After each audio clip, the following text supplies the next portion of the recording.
arrange the the facilities to Zoom. Session suspended.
Session resume.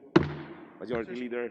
Mr. Speaker, I move that we take up additional reference of business, and may I request that the Secretary General be directed to read the title of the bills on first reading as well as communications and resolutions. So move, Mr. Speaker. The Secretary General is hereby directed to read the title of the bill. Additional reference of business bills on first reading, House Bill number 7778, establishing the Cordillera Autonomous Region. Representative Yap Eric.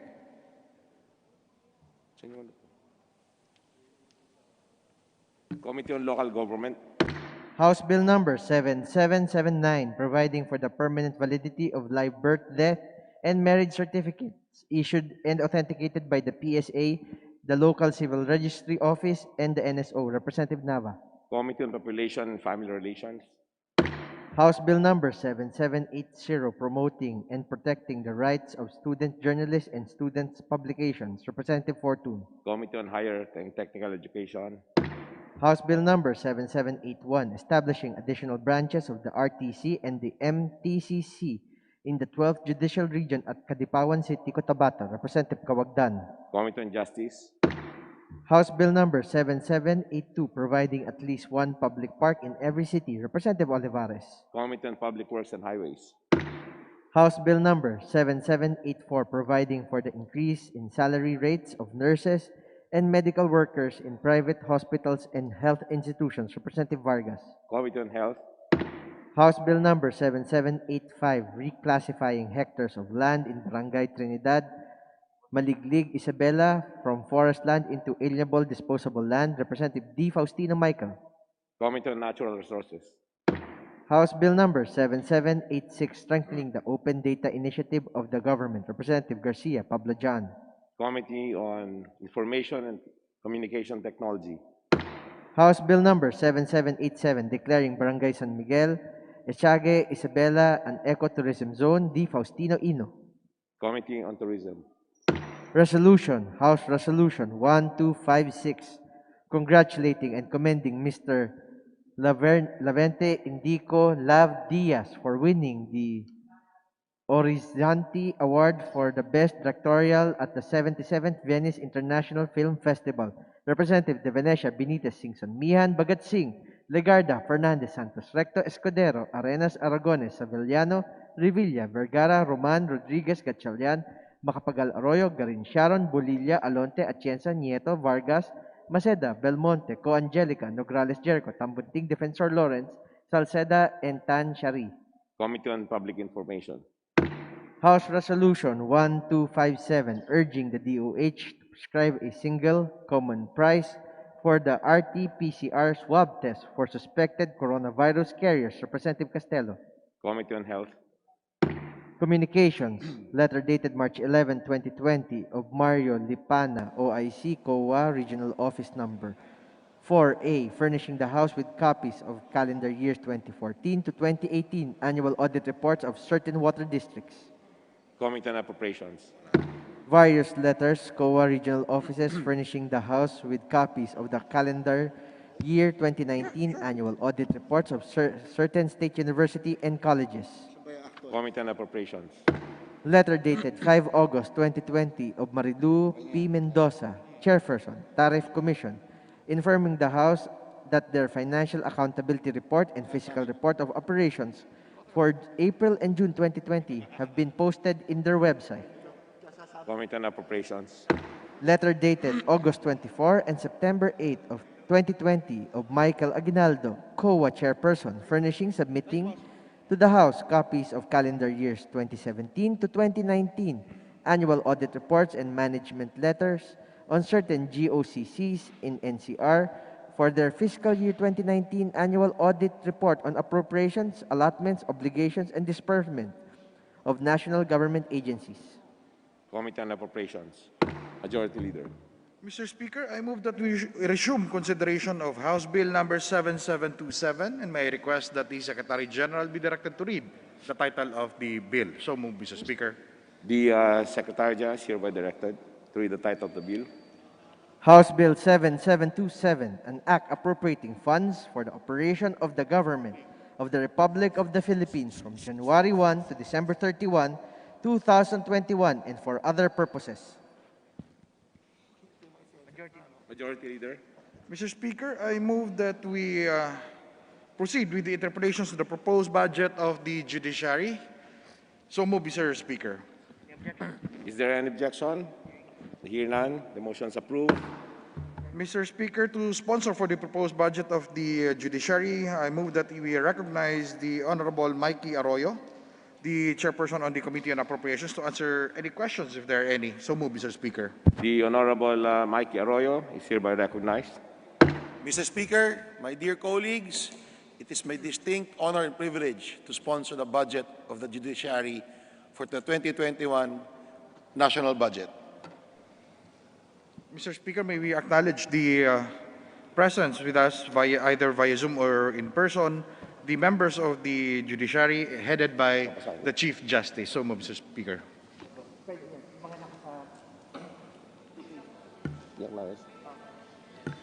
May we acknowledge the presence of Court Administrator Jose Maidas Marquez, Deputy Court Administrator Raul Villanueva, Ms. Marilyn De Hoya, Mr. Moises Figuera, Mr. Gary Louis Comia,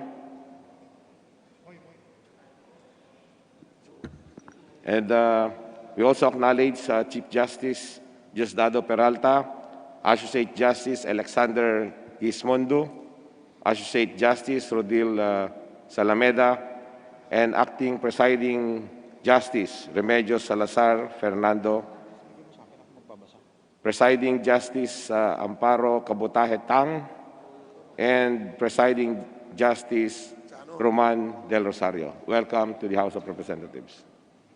Majority Leader. Mr. Speaker, to interpolate our good sponsor, may we recognize the Honorable Ferdinand Gaite of the Party List Bayan Muna. The Honorable Ferdinand Gaita is hereby recognized. Salamat po, Mr. Chair. Salamat po sa ating kapitipitagang mga kasama sa Kongreso at gayon din sa ating mga pangunahing mga panauhin sa umagang ito. Mr. Chair,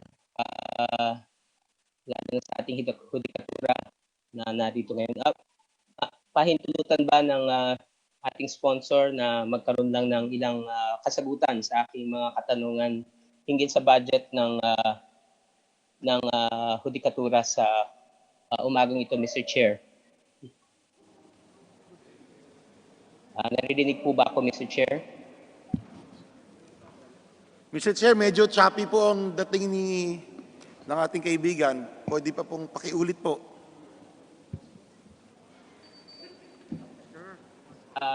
Naririnig na po ba ako ngayon, Mr. Chair? Opo, pero choppy po. Ako, choppy. Isang magandang umaga muli sa ating mga kasama sa Kongreso at gayon din sa ating mga panauhin sa umagang ito. Pahintulutan ba ng ating sponsor na magkaroon lang ng kasagutan sa ilang katanungan hinggil sa budget ng ating hudikatura? Mr. Chair, Mr. Sponsor. Opo, Mr. Chair. Salamat. It is an honor for me to be asked questions by the Honorable Gaite. Thank you, Mr. Chair. Alam natin ang kahalagahan ng ating hudikatura, pag-dispense ng justice, pag-dispose ng mga cases, at alam natin na ang itong ikatlong branch ng government, ang hudikatura ay may napakahalagang layunin sa interpretasyon ng batas. Ngunit hindi na dito maisagawa kung hindi sapat ang bilang ng mga justices, judges, at gayon din ng mga empleyado na nag-form ng bulk ng human resource ng ating hudikatura. Natanong ko na rin ito sa nakaraang briefing sa ating kapitapitagang Justice Midas Marquez. Kaya yun pa rin naman essentially ang tanong ko. Nakakabahala dahil kinonfirm ito during the hearings that out of 38,000 authorized positions, 38,221 in 2019. In 2020, it was 38,235. And again, for 2021, wala pong paglaki sa bilang ng authorized positions. More than 12,000 positions remain unfilled. At yan po yung isang concern ng tinatawang ito dahil ikatlong bahagi ng hudikatura ay hindi pa napupunuan mula sa pinakamababa hanggang sa pinakamataas na antas sa pagkaintindi ko kahit sa posisyong judges and other positions higher ay may mga vacancies. Alam po at naunawaan na may proseso sa JBC bago ito mapunuan. Pero ang isang concern din, paano rin naman sa baba? Nabanggit at naipaliwanag ni Justice Midas Marquez na mas madalas ay ang pumipili ng staff doon sa mga sala sa mga iba't ibang branches ay yung judge na rin. At kung wala yung judge, hindi immediately napupunaan yung ilang positions. Ano po bang balak ng hudikatura para mapabilis yung proseso na ito? Ilang ulit na sinasabi natin na napakahalaga ng role ng hudikatura. Kung hindi makakamit ang, kung madidelay, sabi nga nila ang justice, parang justice denied na rin, sabi nga nila. Ano bang mga steps concretely na ginagawa ng hudikatura para mapunuan ang very glaring, double-digit vacancies within the judiciary? Mr. Chair, Mr. Sponsor.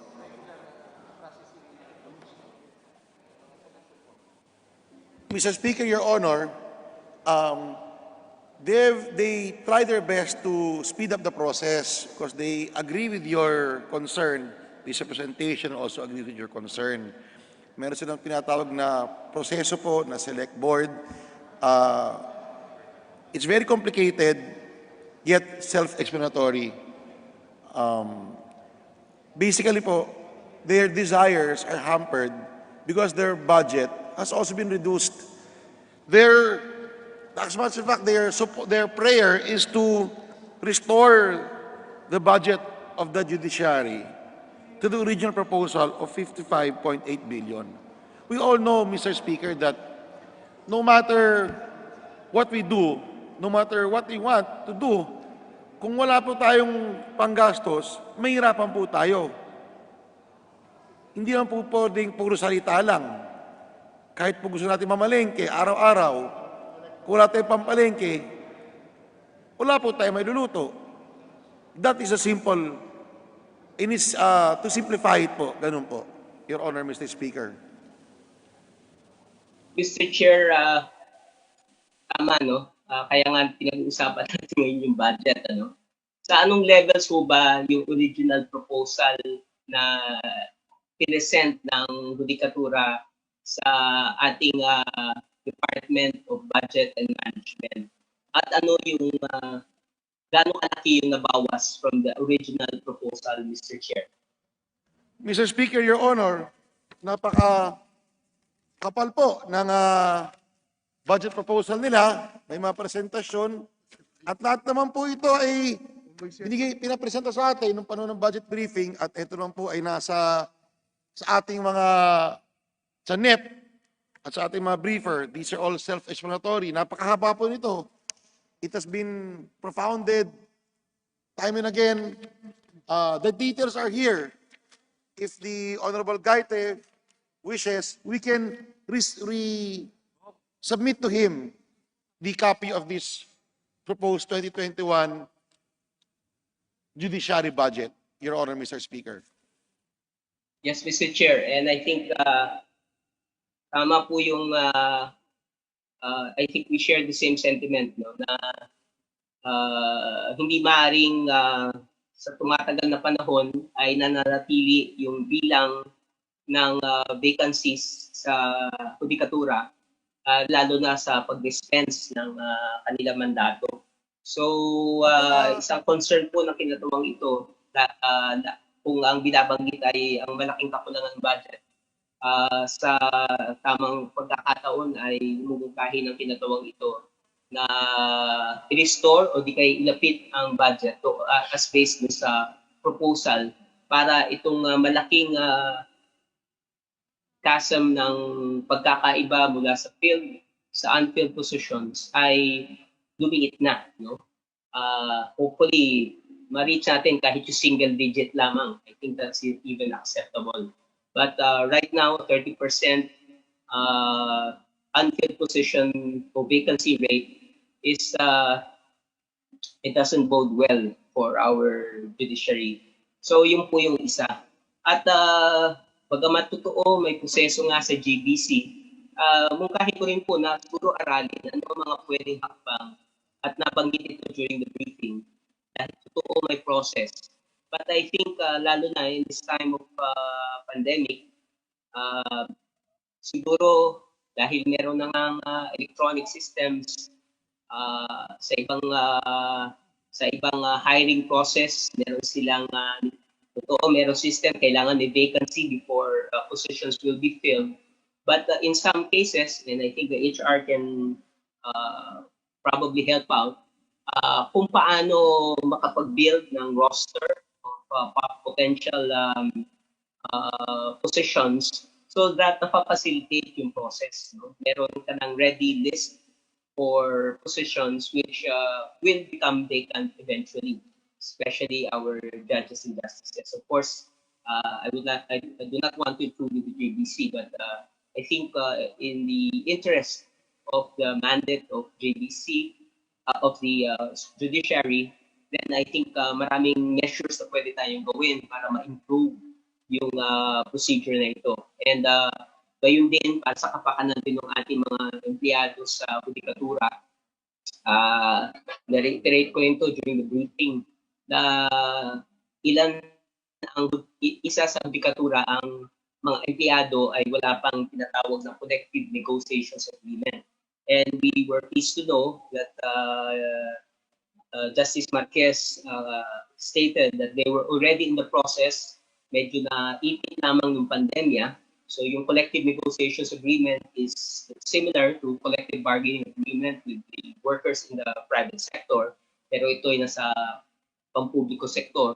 Kaya tingin ko isang paraan din ito para yung kabuang working conditions ng ating kawani sa loob ng agrikultura ay mabigyan rin ng diin, lalo na proteksyon, yung kanilang mga benepisyo, yung kanilang kalagayan sa paggawa sa dami ng ating mga empleyado sa loob ng judikatura mula sa Korte Suprema hanggang sa iba't ibang trial courts. So sana po mabigyan ng diin ito.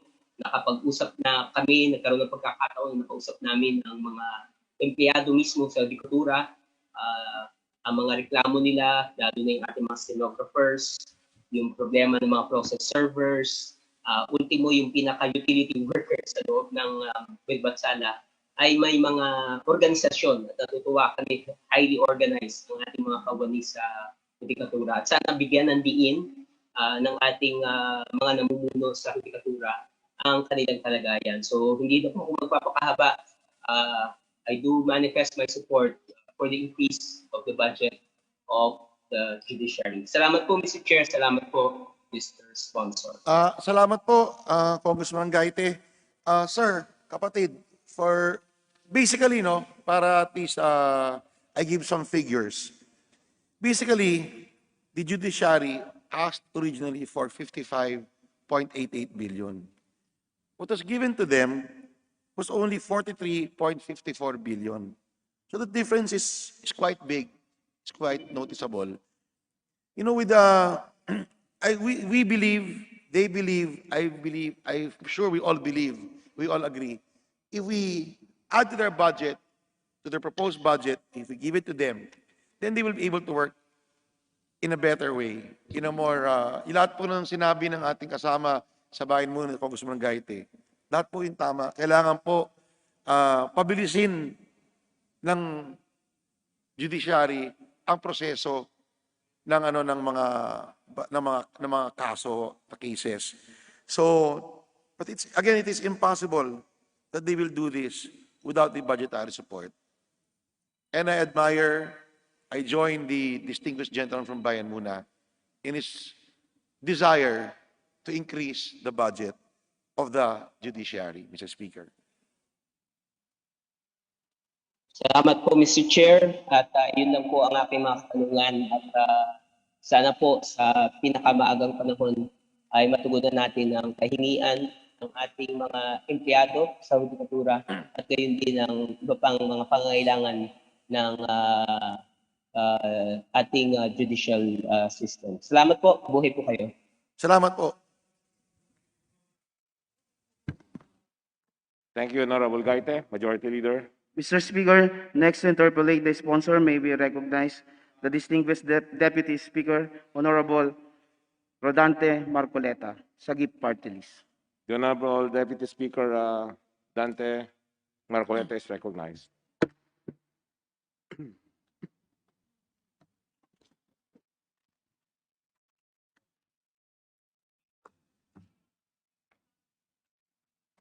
Maraming salamat po, Mr. Chair, Mr. Speaker, Mr. Sponsor.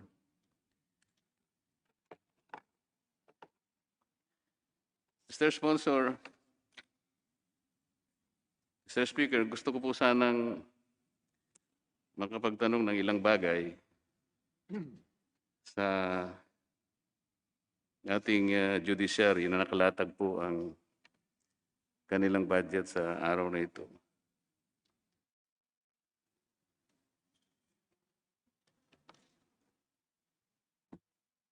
Kapag ka po ang isang kaso, halimbawa po isang petisyon na na-file sa Korte Suprema, lumampas po ng 2 taon, hindi pa po nare-resolve. Meron po bang paglabag yun, Mr. Speaker, Your Honor?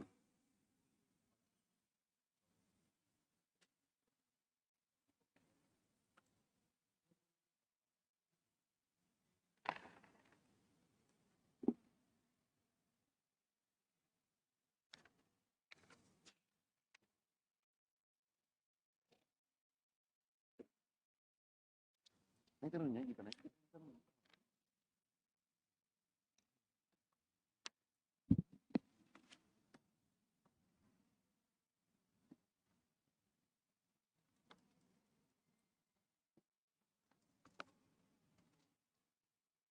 po yung tanong natin niyo na po? Ang alam ko po, napakalinaw po yung tanong ko kanina. Pasensya na kayo, hindi ko narinig. Ano po ang tanong niyo? Kung ang 2 taon po, Halimbawa po, ang isang petisyon ay naihain sa Korte Suprema at makalipas po ang 2 taon, hindi po na-resolve. Meron po bang paglabag na doon? meron. Basta po hindi pa submitted, hindi pa tumatakbo yung 2 years. Yung kaso niyo po na yung sinasabi, submitted na ba po? Para malinaw po. Ang nakalagay po kasi sa saligang batas, Mr. Speaker, Your Honor, ang isa pong kaso na naihain sa Korte Suprema ay kinakailangan pong i-dispose sa loob ng 2 taon.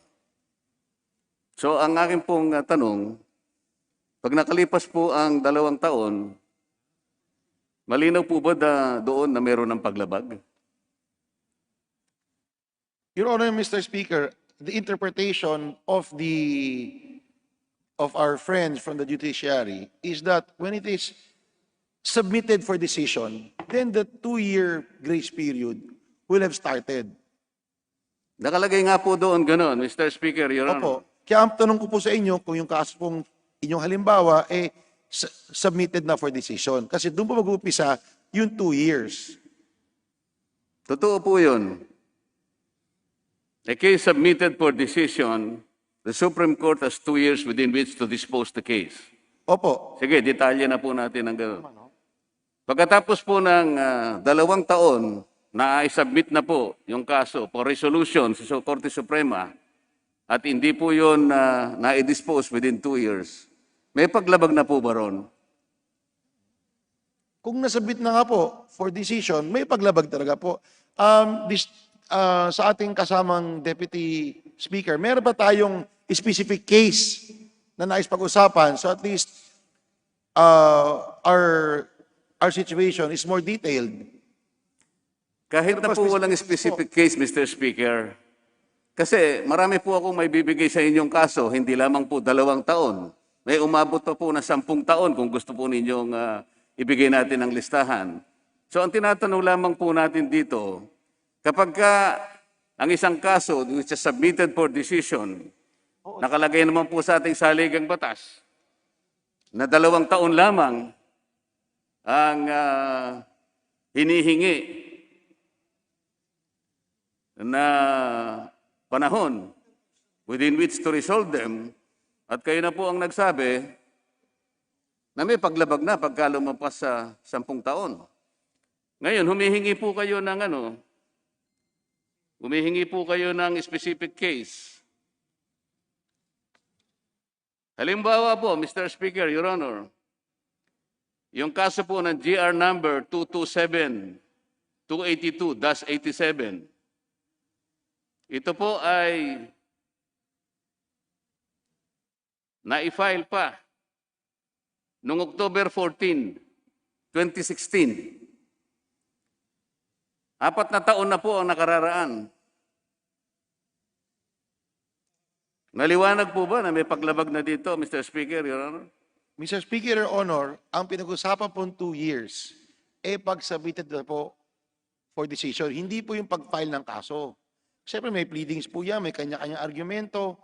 Ngayon po, pag sinabi na okay, the case is submitted for decision, dan po umaandar ang 2 taon, Your Honor, Mr. Speaker. Alam po ninyo, Mr. Speaker, palagi na lamang pong ganon ang katwiran. Sino po bang maglalagay sa posisyon para ang isang kaso will be submitted for decision? Hindi po ba sila? Yung pagpapile po ng last pleading, yun po ang panahon kung paano ikakategorize ang isang kaso na submitted for decision. Wala na pong ibang gagawin eh.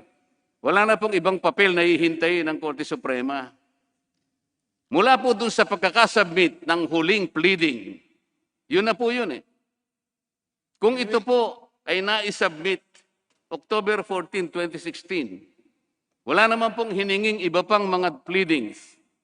2020 na po ito, maliwanag na 4 na taon ang nakararaan. E di may paglabag na po yun. Saligang batas po ang nagsasabi niyan eh.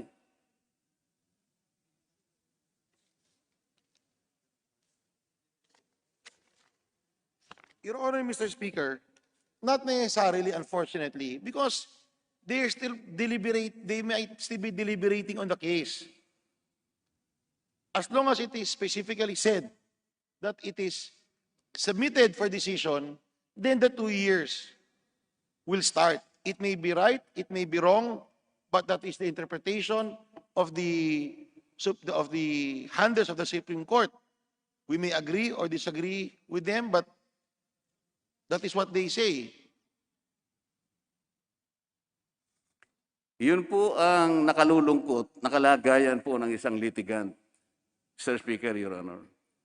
Dahil po, kontrolado talaga ng Korte, more particularly the Supreme Court, kung kailan niya sasabihin na submitted for decision. Maliwanag po sa ating mga rules of court na kapag yung kahuli-huli ang pleading po ay na-file na at wala nang kakailanganin pang ibang pleadings, yun po ang pagkakataon na submitted na for decision yun, with or without the court's notice that it is submitted for decision. Kasi the litigant is at the complete mercy of the Supreme Court. So kung sasabihin niya, hindi pa po naman submitted yan, sino po ba ang maglalagay sa kalagayan na submitted for decision kung hindi sila rin? So, kaawa-awa po ang litigante, maghihintay siya. Lalong-lalo na po kung ang pinag-uusapan dito ay kalayaan ng isang litigant. Sa makatwid, kung hindi pa submitted for decision, sila naman ang maglalagay doon, kung kailan submitted, inabot ng 15 taon, wala pang pagkukulang doon.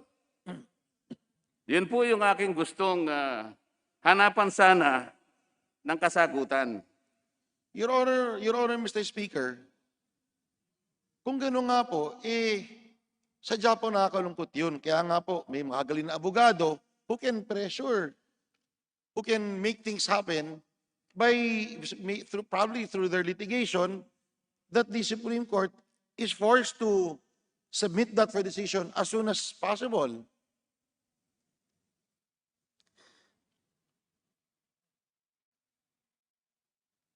Mr. Speaker, Your Honor,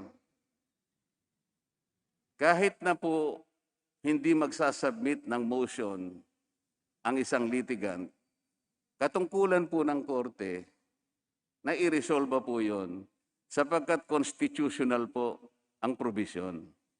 Ang sabi po ng saligang batas, every case submitted for decision must be disposed within the period of 2 years. Ngayon, kung umamin na po sila na lumampas na sa 2 years, hindi naman nila ginagalaw, okay na po yung sagot ninyo, Mr. Speaker, Your Honor, na mayroong paglabag doon.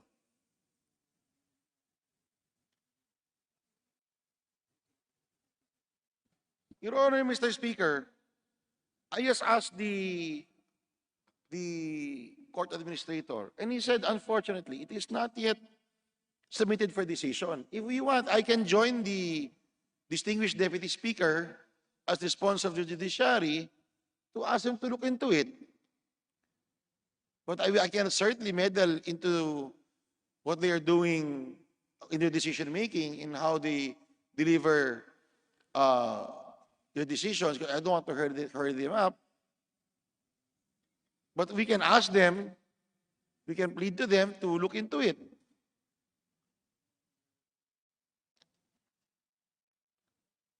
What does it take for the court to submit it for decision? It was filed October 2016. What does it take for the court to submit it for decision? As far as this representation is concerned, no other pleadings were required. Well, Your Honor, Mr. Speaker, if there are no other pleadings required, everything has been done, all the arguments have been set in, then they should take it upon themselves to submit it for decision. That is precisely the reason why I am asking this, Mr. Speaker. What does it take for the court to submit it or to have it submitted for decision much earlier? Mr. Speaker, I can only guess that they are doing their job as well as they can. I can only guess that probably they are undermanned. I can only guess that their budget is too small. That's why they're asking us to give them back the 55.88 billion instead of just 43.54 billion. Because the most we can do is actually to just ask them to look into it, Your Honor, Mr. Speaker. If you're talking about a certain case, we can surely remind them officially. Mr. Speaker, I think we need to explain. The Supreme Court is the court of last resort. Our people knows that very well. If the case is filed with the Supreme Court, that is the last chance of a litigant to seek redress or justice. We can understand that the litigant looks upon the Supreme Court as the last refuge in seeking justice. And because of the nature of that court, the court of last resort, and considering further that the case probably revolves around her liberty or his liberty, the court, I think, should be sensitive to the public's expectation that it should do its job in disposing the case as soon as it can. The only question is very simple, Mr. Speaker. The litigant is at the mercy of the court. The court can take its sweet time when to put the case submitted for decision. When? The poor litigant will wait until eternity. This is the whole point. Did the Supreme Court, Mr. Speaker, ever conduct any study? What is the impact of every case resolved on time or not on time on the very life of a litigant? Do they know how they expect the court to do its job? What is the impact of the court's decision on the very life of a litigant? Is there any study ever conducted by the Supreme Court along this line? When the expectation of the people is so high, especially when they feel aggrieved and they feel injustice, they go to the Supreme Court as the court of last resort. And then here we are, trying to determine whether or not the 2 years is enough, or the 2 years was not enough because the case was not ever submitted for decision.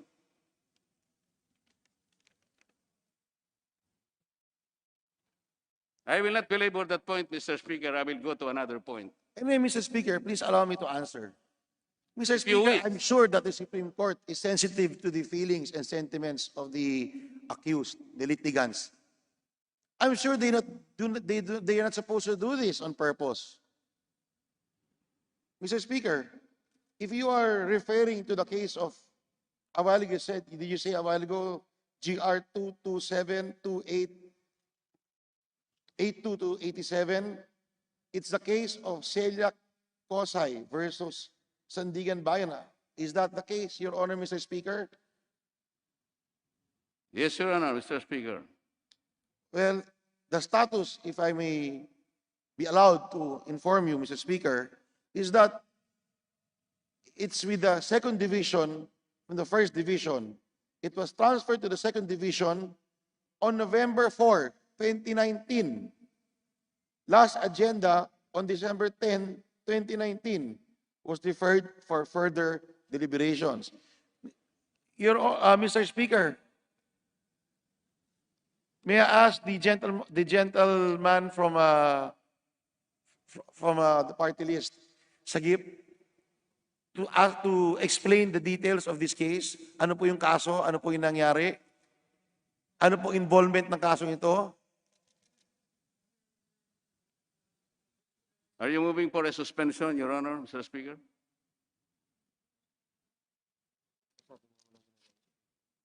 Mr. Speaker, I move to suspend for a few minutes. Session suspended.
Session resume.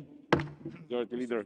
Mr. Speaker, due to the insistence and request of the Deputy Speaker Marcoleta, they are still now conversing about the matter at hand. May I instead defer his interpellation and assure him that he still has 15 more minutes for his interpellation. I move, Mr. Speaker, that the interpellation of the Deputy Speaker Marcoleta is suspended and proceed to a different interpellator. So move, Mr. Speaker. Is there any objection? I hear the motion is approved.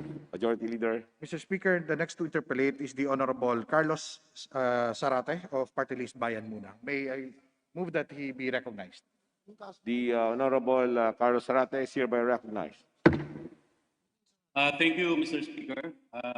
Malinaw po ba ang aking boses, Mr. Speaker, dyan sa plenaryo?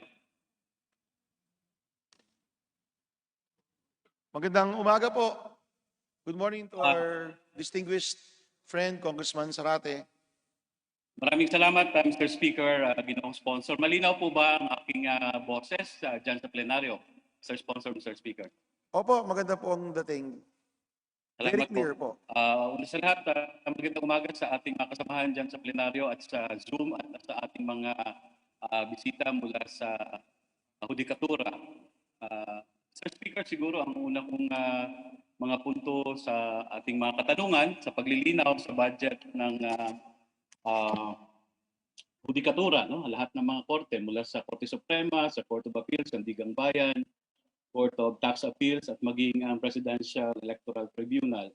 Nabanggit kanina ng ating kagalang-galang na sponsor na ang hiningi ng Korte Suprema o ng Hudikatura na budget ay nasa 55.8 billion, no? At ang ibinigay lang sa kanila ay 42.34 billion. Maiksing tanong lang siguro, ano po yung mga proyekto na hindi pinunduhan, no? Dito po sa hiningi ng Hudikatura, Mr. Sponsor, Mr. Speaker.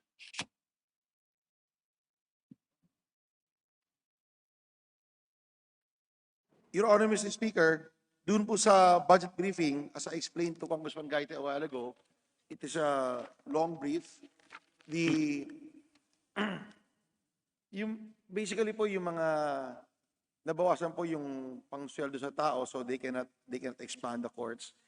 I believe that the halls of justice can actually wait, but it's self-explanatory here. Marahaba po ito. Congressman Sarate. Pero kung gusto niyo po, Yes. padadala ko po kayo ng listahan po ulit. Maraming salamat, ginoong sponsor. We will appreciate that, no, para makita po natin yung detalye. Pero napakalaki nga ng naibawas doon sa kanilang original Malaki po, proposal. No? almost, ano po yan? That's more than 2 billion pesos po. More than 12 billion pesos po. Yes, yes.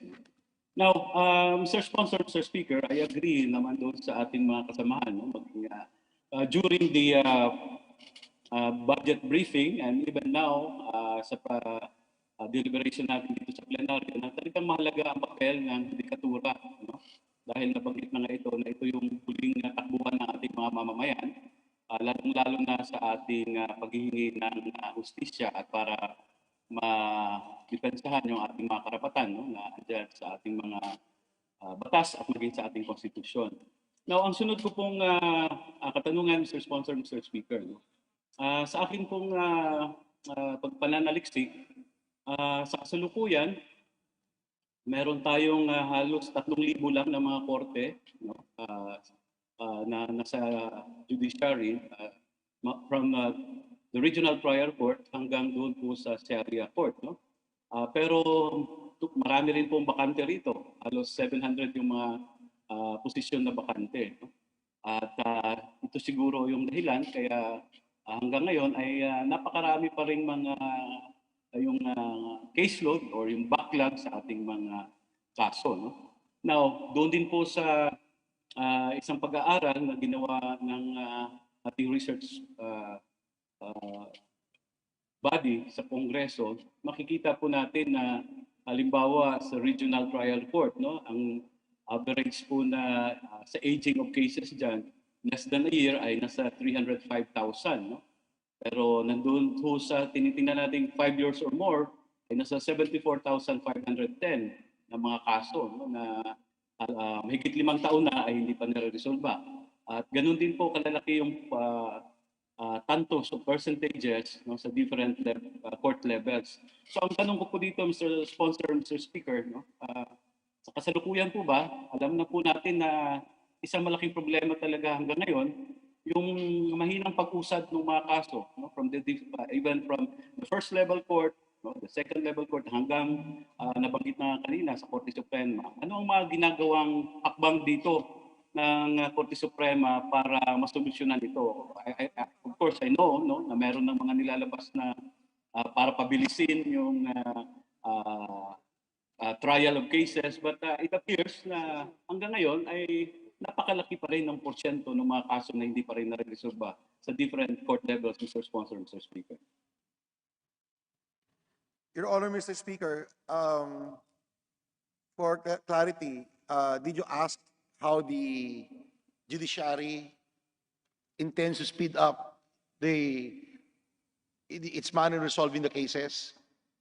Yes, Mr. Sponsor, Yes. Mr. Speaker, despite all of these innovation and amendments to our rules, ay nakita natin doon sa pag-aaral na napakalaki pa rin ng porsyento or tantos ng mga kaso na hanggang ngayon na hindi pa rin nare-resolba, no, in all levels, from the first level court and even up to probably to the Supreme Court, Mr. Sponsor. Kagaya po ng sinagot ko sa ating kasama sa Congressman Gaite, kahit po gustuhin man nilang pabilisan ng mga kaso, gumawa ng mga bagong branch o bagong municipal trial court, gusto nilang dagdagan ng mga judge, talagang kulang po ang budget na ating binibigay sa kanila. Kaya nga po pinagalaban nila na kung maaari po, ibalik sa 55.88 billion pesos ang budget galing sa ibinigay lang na 43.5 billion pesos na budget po. Higit pa makakatulong to. Pero ganun pa man po, sinusubukan po nila lahat na makakaya upang pabilisin po ang pagresolba ng mga kaso. Kahit pandemya po, nagkatrabaho sila. They are trying now this new technology, probably through Zoom. Pero syempre, pag Zoom, they have to strengthen their internet service. They have to spend. But, they have to deal with the new normal. These are just a few things on how they are trying to speed up to speed up the process of resolving their cases, Your Honor, Mr. Speaker. Salamat, Mr. Sponsor, Mr. Speaker. Of course, alam ng ating galang-galang sponsor, no? At ng ating speaker na tayo sa Kongreso siguro halos hindi rin mabilang, no, ang pinapasa nating mga panukalang batas dito in the creation of additional courts, no, from the different levels. And every hearing, alam din natin na ang sagot palagi, even if we pass all these bills, no, and it becomes law, creating new courts, tama po kayo, ang usapin dyan ay doon pa rin sa paglalagay ng pondo, no? But Mr. Sponsor, Mr. Speaker, sabi nga nila co-equal branch ang judiciary, no, ng ekutibo at ng legislative, no? But we know for a fact, no, na ito yung pinakamahina na branch of our government. Even doon sa usapin ng budget ay palagi po silang nahuhuli, kaya dapat po talagang pag-isipan yan. Of course, I understand, no? I also agree with the sentiments of a lot of our colleagues and even litigants that more has to be done, no? Have to be done para po mapabilis yung dispensation ng ating justice, no? Dahil of the perception nga na ang hustisya sa ating bansa ay para lamang doon sa may kakayahan.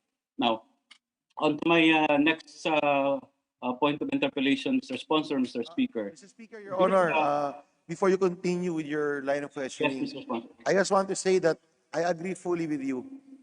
I agree fully with you that they can have as much dreams as they want in order to speed up the process in resolving their cases. But without the budgetary support of this chamber, then it just cannot be done. Unfortunately, in this world, we need logistics in order to improve the the average time in resolving our cases. But rest assured, Your Honor, Mr. Speaker, that they are trying to think of ways and means on how to do this in spite of the pandemic. We just need to give them the enough budgetary support, Your Honor, Mr. Speaker. Well, thank you, Mr. Sponsor, Mr. Speaker. Now, on to my next point of interpellation, Mr. Sponsor, Mr. Speaker, given the time constraints. During the budget briefing of the judiciary last September 10, 20 days ago, I asked this question as to possible improvement or amendments to the current protective mechanism na pinalabas ng Korte Suprema. I'm referring to the writs of amparo, for example, whose liberty and life are threatened, and dun ho sa ating writ of kalikasan. May I inquire, Mr. Sponsor, Mr. Speaker, if there is now a commitment or a development as to when can we expect possible changes in this particular writs that I mentioned, Mr. Sponsor, Mr. Speaker, to strengthen the rules of these writs in the protection of the rights of our people as enshrined in our Constitution, Mr. Sponsor, Mr. Speaker.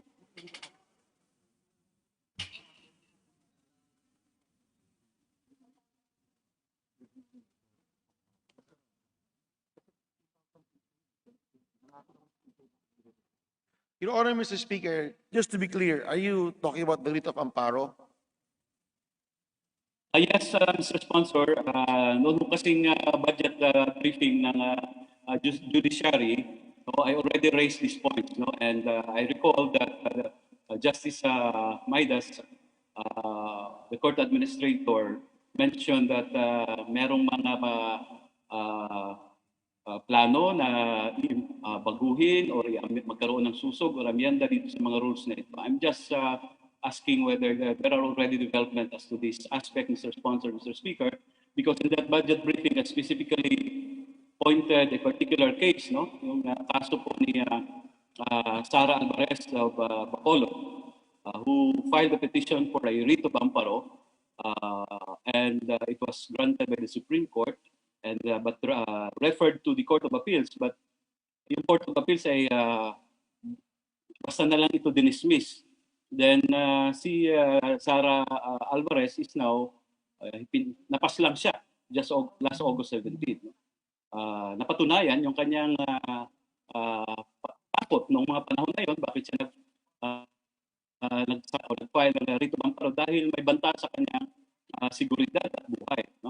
So yun po ang ating gustong puntahin na magiging walang saysay itong writ of amparo na ito kung pinapahirapan yung mga litigants na tunay namang merong banta sa kanilang buhay at seguridad, and even doon ho sa isa pang writ, writ of kalikasan, magiging walang saysay ito kung hindi naman ito tunay na nai-enforce, lalo na sa mga banta ng mga proyektong banta sa ating kalikasan, Mr. Sponsor, Mr. Speaker. Upon conferring with the court administrator, since the creation of the writ amparo was still 208, of course, it is now time to revisit the rules of the writ of amparo. At ginagawa naman po nila yun upang mas mapabilis, mas maganda, to be more in tune with the times. He said that they have constantly dialogue with the Speaker of the House in order to ask help from this lower chamber. Pero basically po, I am one with you in asking the courts to develop the rules so that it will fast-track the decision making. Your Honor, Congressman Zarate, is this? Will you allow me to ask if this is the case filed by our distinguished colleague, Congresswoman Elago? It's a different case, Mr. Sponsor, Mr. Speaker. Yung kaso po ni Representative Ilago, siya po ay isa sa mga respondents doon. but it was already dismissed Opo. by the Supreme Court. No? Ito Yes. po yung kasong aking particular na tinatalakay rito o na-mention ay yung isang grupo ng mga human rights defenders no, nagkakaroon sila ng writs of amparo dahil nga merong mga banta sa kanilang buhay dahil doon sa verification campaign, no? Yung mga postings na ginagawa sa social media, threatening them, labeling them as terrorist, as communist terrorist. Kasama na po kami dyan, no? Na gano'n ang mga paratang at may mga pananakot na rin na kaming natatanggap. Kaya dahil meron hong ganitong protective writ, karamihan po sa mga human rights defenders ay naghahain ng writ of amparo. But in these past several years, I think, parang effect ang nagiging objective sana na maprotektahan no, yung karapatan at buhay ng ating mga threatened individuals ay parang nawawala po ng silbi na no, dahil halos maraming mga writs of amparo are just being dismissed no, because for pure technicalities or other reasons. No? So ang ating pong panukala ay siguro tama po kayo na ma-revisit at sa halip na pahirapan yung mga litigants ay baka pwedeng luwagan no? Ang kapamaraanan para mabigyan sila ng protective writ. Now, so yun po ang ating hinihingi, Mr. Sponsor, Mr. Speaker. I know that 2007 or 2008 lang itong writ of amparo, but to make it effective, ay may nakikitaan na pong mga kahinaan dito. And in fact, I think there were already several suggestions na nahihain na rin sa Korte Suprema ng iba't ibang grupo para ma-improve po ito, Mr. Sponsor, Mr. Speaker. Yes, Your Honor, Mr. Speaker. I fully agree with the gentleman, our distinguished colleague, Congressman Zarate. As a matter of fact, upon consultation with Maris Marquez, the court administrator, he said that even the Supreme Court Justice, CJ, has committed to strengthen the writ of amparo because he agrees that this needed at the times. Kailangan po natin yan at kailangan po natin palakasin yan. Maraming salamat, Ginoong Sponsor, Mr. Speaker. Now, with that commitment, I'll go now to another point in interpellation, Mr. Sponsor. Dito po sa budget ng Hudikatura, meron pong dalawang special provisions dito na siguro ay dapat busisihin ng mabuti no, at tingnan ng ating Kongreso, no? Lalo-lalo na ng kagalang-galang ng sponsor. I'm referring, Mr. Sponsor, to Special Provisions number 2 and Special Provision number 7. Isa po sa nakita nating problema, sabi natin ay kailangan bigyan natin ng suporta rin, no? Yung ating para mapabilis ang dispensation of justice, kailangan suportahan din natin yung ating mga huwis, ang ating mga maestrado, ang ating mga empleyado at opisyal ng Hudikatura. No? While we also encourage no, that kailangan magkaroon ng mga seryosong reforma rin sa loob ng Hudikatura. No? Lalo higit nito mga nakaraang panahon ay nalagay din sa question no? Ang papel at integridad ng Hudikatura. But to my specific question, Mr. Sponsor, Mr. Speaker, Special Provision number 2 states that the special allowance of, if I may read it, Mr. Sponsor, Mr. Speaker, the special allowance of Number 7. justices, judges, and all other positions in the judiciary with the equivalent rank, which have been fully integrated into their salaries, shall cease to be granted. No? So, dati po merong special allowance na binibigay sa kanila dahil na rin sa kanilang mga gawain. Pero under the special provision, by 2021, ay aalisin na po ito, Mr. Sponsor, Mr. Speaker. Ano po ba ang sa tingin ng kagalang-galang sponsor na magiging implication nito, Mr. Sponsor, Mr. Speaker? Ay, oo, tama po kayo. As a matter of fact, yung Special Provision 2 at Special Provision 7, there's proposed rewordings, Your Honor, Mr. Speaker, which I agree with. for example, yung kaya sinabi po nyo na yung tanggalin po natin yung shall cease to be granted. Tama po ba? Yes, dahil po sa mga nakaraang panahon ay kabahagi yan no, ng benepisyong natatanggap ng ating Opo. mga buwis, At maestrado. least tuloy-tuloy po ang kanilang benepisyo, di ba po? Yes po, Mr. Sponsor, Mr. Speaker. Opo, So, we fully agree with you, Your Honor, Mr. Speaker. So at the proper time, Mr. Speaker, is the sponsor saying that this special provision, at the very least, will be rewarded or at most be deleted and be restored to the previous special provisions related to the grant of special allowances? Yes, Your Honor, Mr. Speaker. As a matter of fact, in their budget briefing, it is here. They are even proposing a special provisions number 2 and number 7. They have a proposed rewording which you valiantly suggested, Your Honor, Mr. Speaker. Thank you, Mr. Sponsor, Mr. Speaker. I suppose that the good sponsor is amenable to the proposal made by the judiciary, Mr. Sponsor, Mr. Speaker, as to how... I'm not only amenable, I'm grateful to your provisions suggestion, Your will be Honor. reported.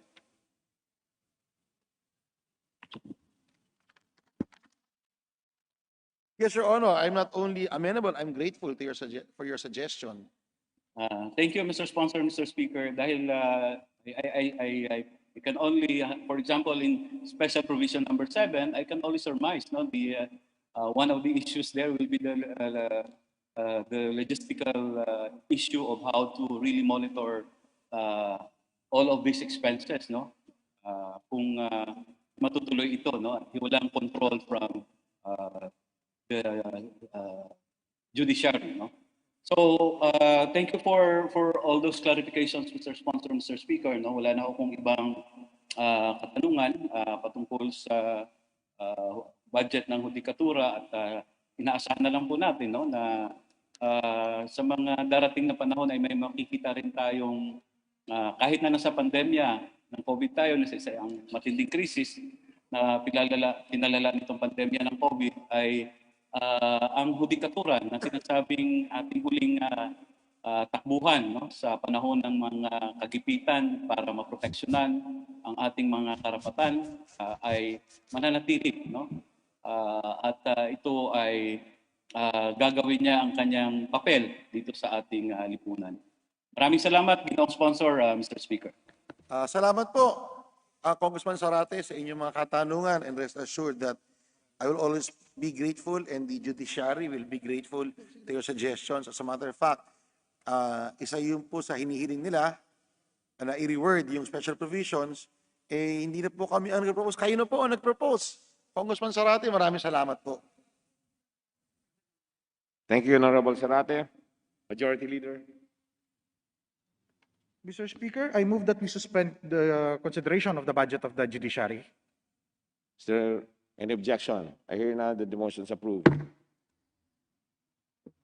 Majority Leader. Mr. Speaker, I move that we proceed with the interpellations on the proposed budget of the Office of the Ombudsman. So moved, Mr. Speaker. Is there an objection? I hear now that the motion is approved. Mr. Speaker, to sponsor for the proposed budget of the Office of the Ombudsman, I move that we recognize Representative Los of the 1st District of Zamboanga del Norte, the Vice Chairman of the Committee on Appropriations, to answer questions, if any, Mr. Speaker. Congressman Losos is now recognized 1 minute suspension. for his sponsorship speech.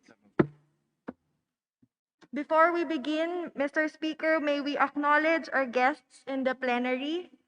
The Assistant Ombudsman, Mark Ryan G. Lyson, Chief Administrative Officer Christopher B. Lim, and Planning Officer 3, Francis Gabriel C. Mayoralgo. We also have with us via Zoom, Mr. Speaker, Ombudsman himself, the Honorable Ombudsman Samuel Martires, Special Prosecutor Edilberto Sandoval, Deputy Ombudsman for Luzon, Cornelio Somido, Deputy Ombudsman for Visayas, Paul Elmer Clemente. Deputy Ombudsman for Mindanao, Rodolfo Elman. Deputy Ombudsman for Moleo, Cyril Ramos. Assistant Ombudsman Jose Balmeo Jr., as well as Assistant Ombudsman Pilarita Lapitan.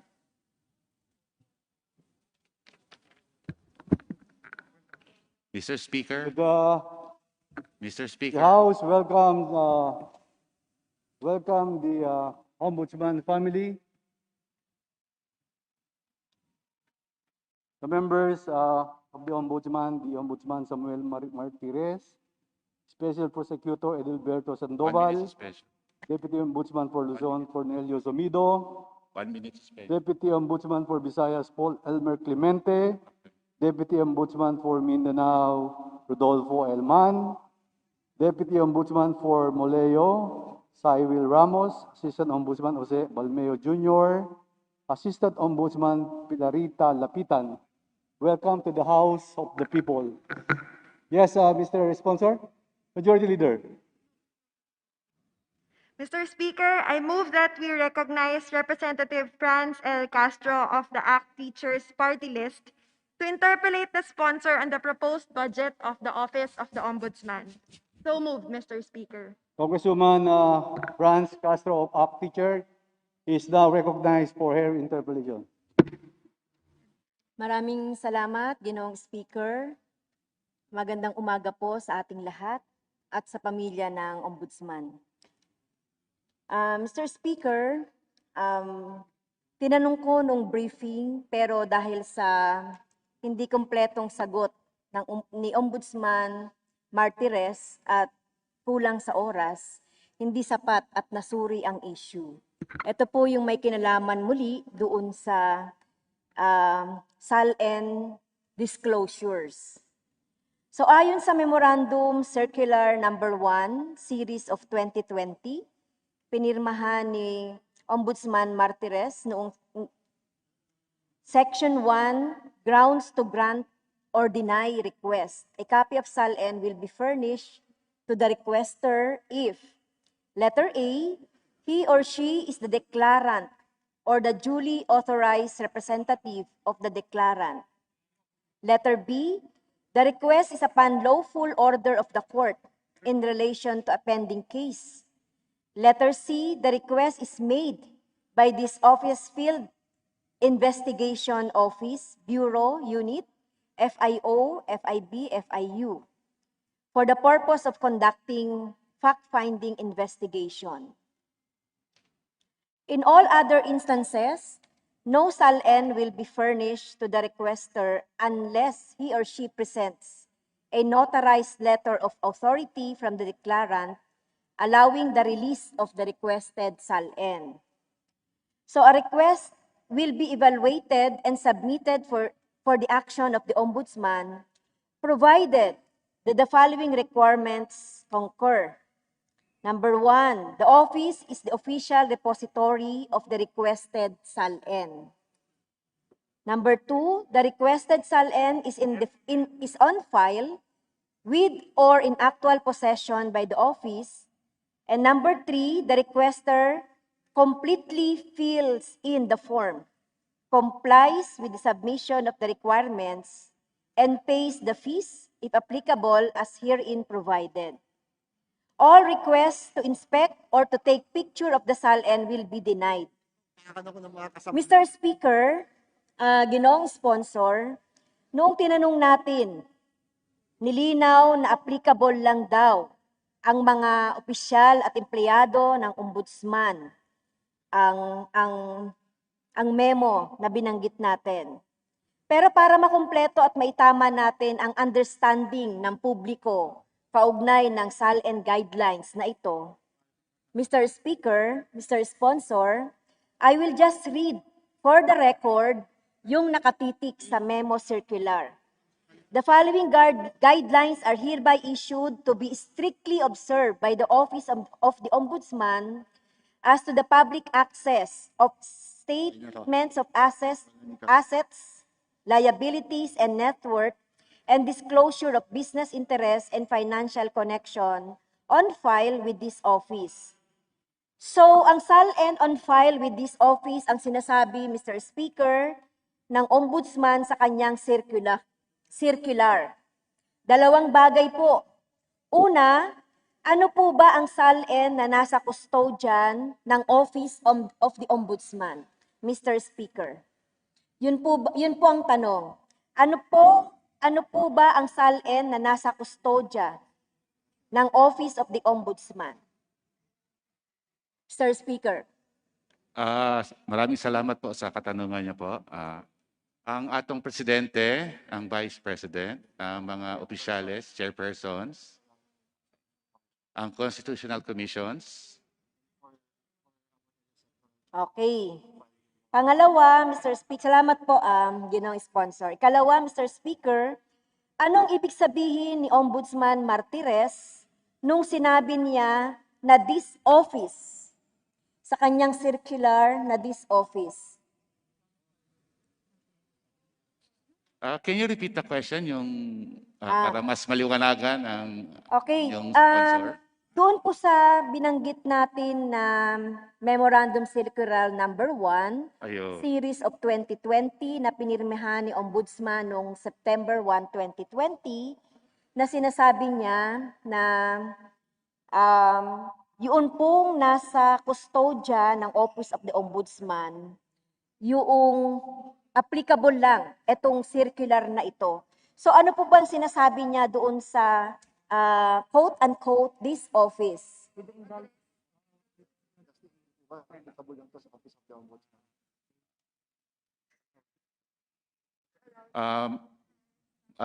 Applicable lang po to sa Office of the Ombudsman. So yung Office ng Ombudsman na sinasabi natin kanina, Mr. Speaker, sinabi ng ating sponsor na yung custodian ng mga SALN, bukod sa mga opisyales at empleyado ng Ombudsman, nasa kanyang custody din yung SALN ng Presidente, Vice Presidente, at lahat ng mga constitutional offices. Tama po ba? Mr. Speaker, can I ask for a minute of suspension to create some difficulties sa aming technical difficulties dito sa ating sponsorship? Majority Can I Leader. ask for a 1-minute suspension? Majority Leader. Mr. Speaker, we move that the Speaker would allow a few minutes suspension for our technical staff to address some technical difficulties in order to allow the Ombudsman and their team to enter via Zoom. Session suspended. Thank you, Mr. Speaker.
Session resume.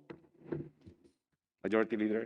Mr. Speaker, we move to resume the interpellations of Representative Castro on the proposed budget of the Office of the Ombudsman. So moved, Mr. Speaker. Is there any objection? I hear none, then the motion is approved. The Honorable Castro, please proceed. Okay, balik po ako, Mr. Speaker, ginong sponsor doon sa tanong ko kanina, no? Dahil pinag-usapan natin yung Memorandum Circular number 1, series of 2020 ng Office of the Ombudsman. Sinasabi kanina na ang Ombudsman, ang repository ng SALN ng Presidente, Vice President, and other constitutional officials. So, ang ibig sabihin, Mr. Speaker, sa memo na ito, kung susundin natin, so, hindi pwedeng ma-access ni numan, bukod sa tatlong binanggit ko na mga kadahilanan, kahit na ang mamamayan, simpleng mamamayan na gustong malaman ito, o ng media, ang mga SALNs ng mga nabanggit natin. So, ang ibig bang sabihin nito ay hindi na rin natin talaga ma-access itong mga SALNs na to, Mr. Speaker, Mr. Sponsor. Maraming salamat po sa katanungan, Mr. Speaker. Sa totoo po, is restricted po ang Ombudsman, pero po may kanya-kanya pong copy ang mga kanya-kanyang agency at doon po natin pwedeng makuha ang mga SALN na nire-request ng mamamayan po. Ang tinutukoy ko lang po, Ginoong Sponsor, dahil alam naman natin sa mga iba't ibang offices, ako po, Ginoong Sponsor, Ginoong Speaker, naging guro ako for 25 years. At alam niyo po,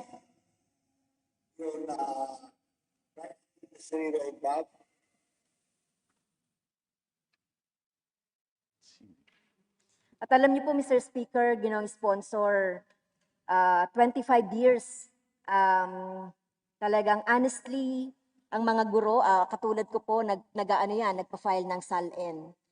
At sinuman, ng panahon ng ako ay guro, ay pwedeng tumingin doon sa aming mga SALN. At yun naman ang naisasaad doon sa RA 6713 at syempre doon sa Constitution natin na the government officials, employees are public trust. Kaya kahit sino man ang pwedeng tumingin doon sa SALN ng mga empleyado at mga opisyales ng ating gobyerno. So yung sa sinasabi po ng Ombudsman na pwede naman mag-request sa lahat ng mga ahensya, ang sino man na SALN na gusto nilang makita. Pero ang tinutukoy ko dito, Mr. Speaker, Ginoong Sponsor, ay yung SALN ng Presidente at ng Vice Presidente, Vice President, and constitutional officials. Kasi sinasabi dito sa memorandum na restricted ito. Una, bibigay lang yung SALN doon sa request ng declarant. So, sa bahagi nito, halimbawa, Presidente, Vice President. Pangalawa, kung ito ay merong investigation. At pangatlo, gagamitin ito doon sa kaso.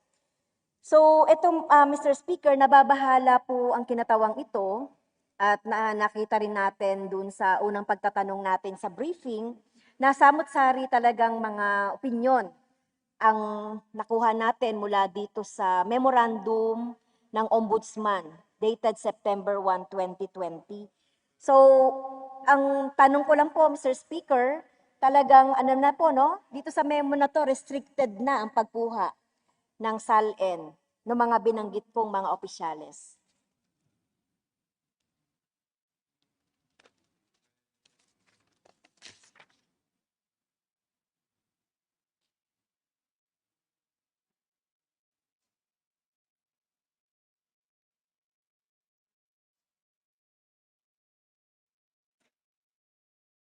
Madam, ating kagalang-galang na kasamahan sa kung sa Ombudsman po, dahil po sa memorandum, yes po, may restriction po because it's open for abuse kasama ng pagsabi sa memorandum circular ng ating Ombudsman. Pero po, pwede po tayong mag-request sa kanya-kanyang ahensya. departamento para po makuha ng atong mamamayan ang salin ng atong mga liderato.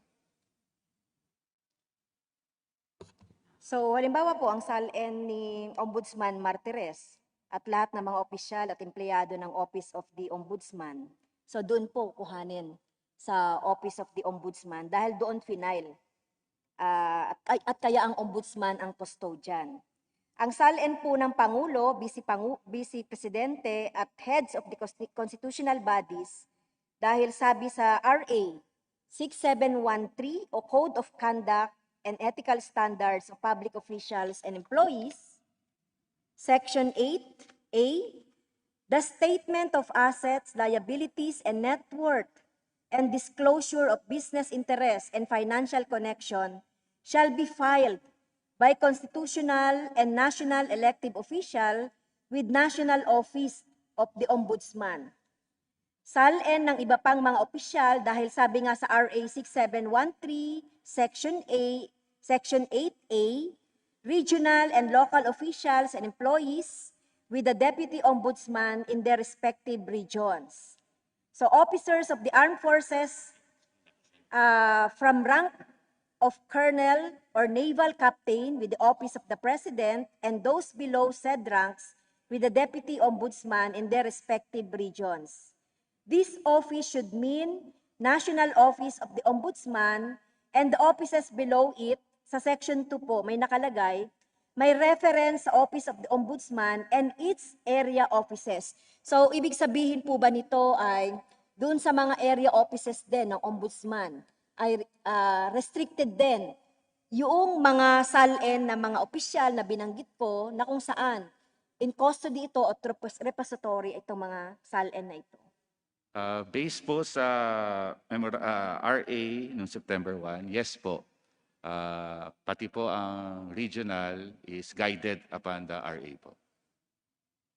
So ano po ang ibig sabihin ng lahat ng ito, Ginoong Sponsor, Mr. Speaker, na kung sa suma, ang Memorandum Circular Number 1 ay pagpapakipot ng access ng taong bayan sa isa sa pinakamahalagang source of information kung may hidden wealth or unexplained wealth ang isang opisyal o kung hindi akma yung pamumuhay niya sa sweldo niya o kung may mga negosyo o financial interest siyang hindi dapat pinangahawakan o pinapasukan.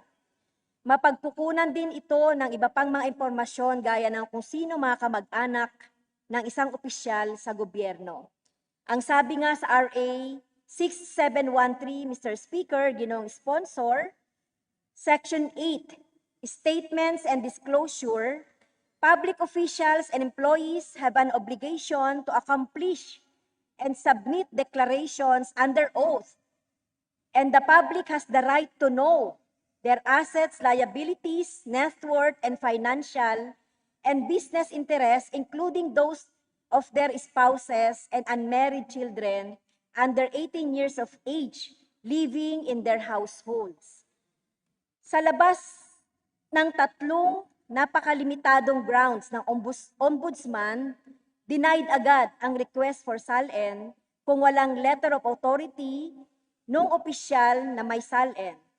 Pero sinong opisyal ba, Mr. Speaker, Ginoong Sponsor, ang voluntaryong magpapabukas ng SALN niya sa tao para imbestigahan sa kanyang mga possible graft and corruption? Effectively, nagkakaroon ng pagtatago ng mga SALN. Magsimula sa SALN ng presidente hanggang sa pinakamababang opisyal na nagpasa ng kanyang SALN sa ombudsman. Ano ang basihan ni Ombudsman Martires for issuing this circular memo or memo circular restricting public access to SALN, including the SALN of the President? Kasi sinasabi nga ng batas, malinaw sa RA 6713, na dapat ito ang publiko po ay merong karapatang malaman. Malinaw po yan doon sa batas, Section 8. So ano po yung basihan nitong Memo Circular Number 1 na ipinalabas ng September 2020 ng ating Ombudsman?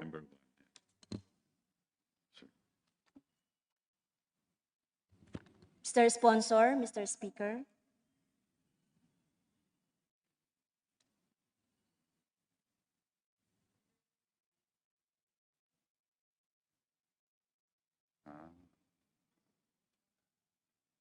Rule 4.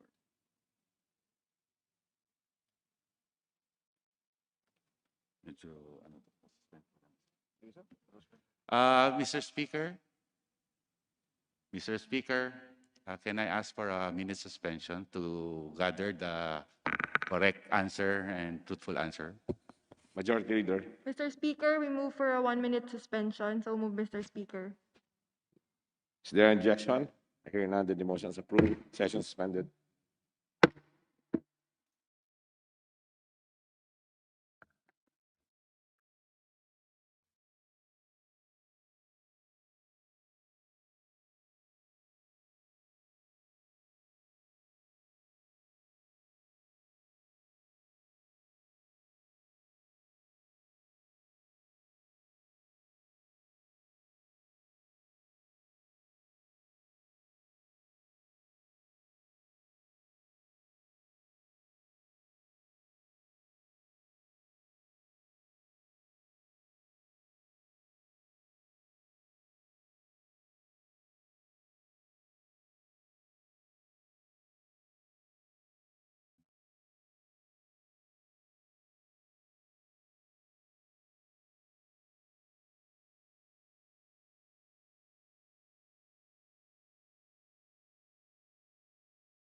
Majority Leader. Mr. Speaker, we move to... Session resume. Majority Leader. Mr. Speaker, we move to resume the interpellations on the proposed budget of the Office of the Ombudsman. May we recognize, once again, Representative Franz Castro for her interpellations, Mr. Speaker. Is there an objection? I hear none. The motion is approved. The Honorable Franz Castro, please proceed. Thank you, Mr. Speaker. Ang tanong po natin kanina, Mr. Speaker, ay kung ano po yung legal basis, basihan ng mga restrictions based doon sa circular memo dated September 2020 ng Office of the Ombudsman, Mr. Speaker. Mr. Speaker, ang ginamit po ng Ombudsman na basihan is ang Republic Act 6713 Implementing Rules and Regulations, specifically Rule 4, Section 3B. Specified na ang paggamit po o paghingi ng mga SALN is nababatay po dapat sa hindi natin malagay sa alanganin ang mga opisyales na nagpasa ng kanilang SALN. At sa Rule 8, no? Sa Rule 8, the same Republic Act, no? Nakalagay din po doon na pwede naman po kayo humingi talaga ng copy ng SALN sa mga ahensya kung nasaan ang hiningin yung public official nakaupo or salukuyang nag-occupy ng posisyon po. Thank you, Mr. Sponsor, Mr. Speaker. Ang binasa po ng ating sponsor ay yung IRR nung 6713.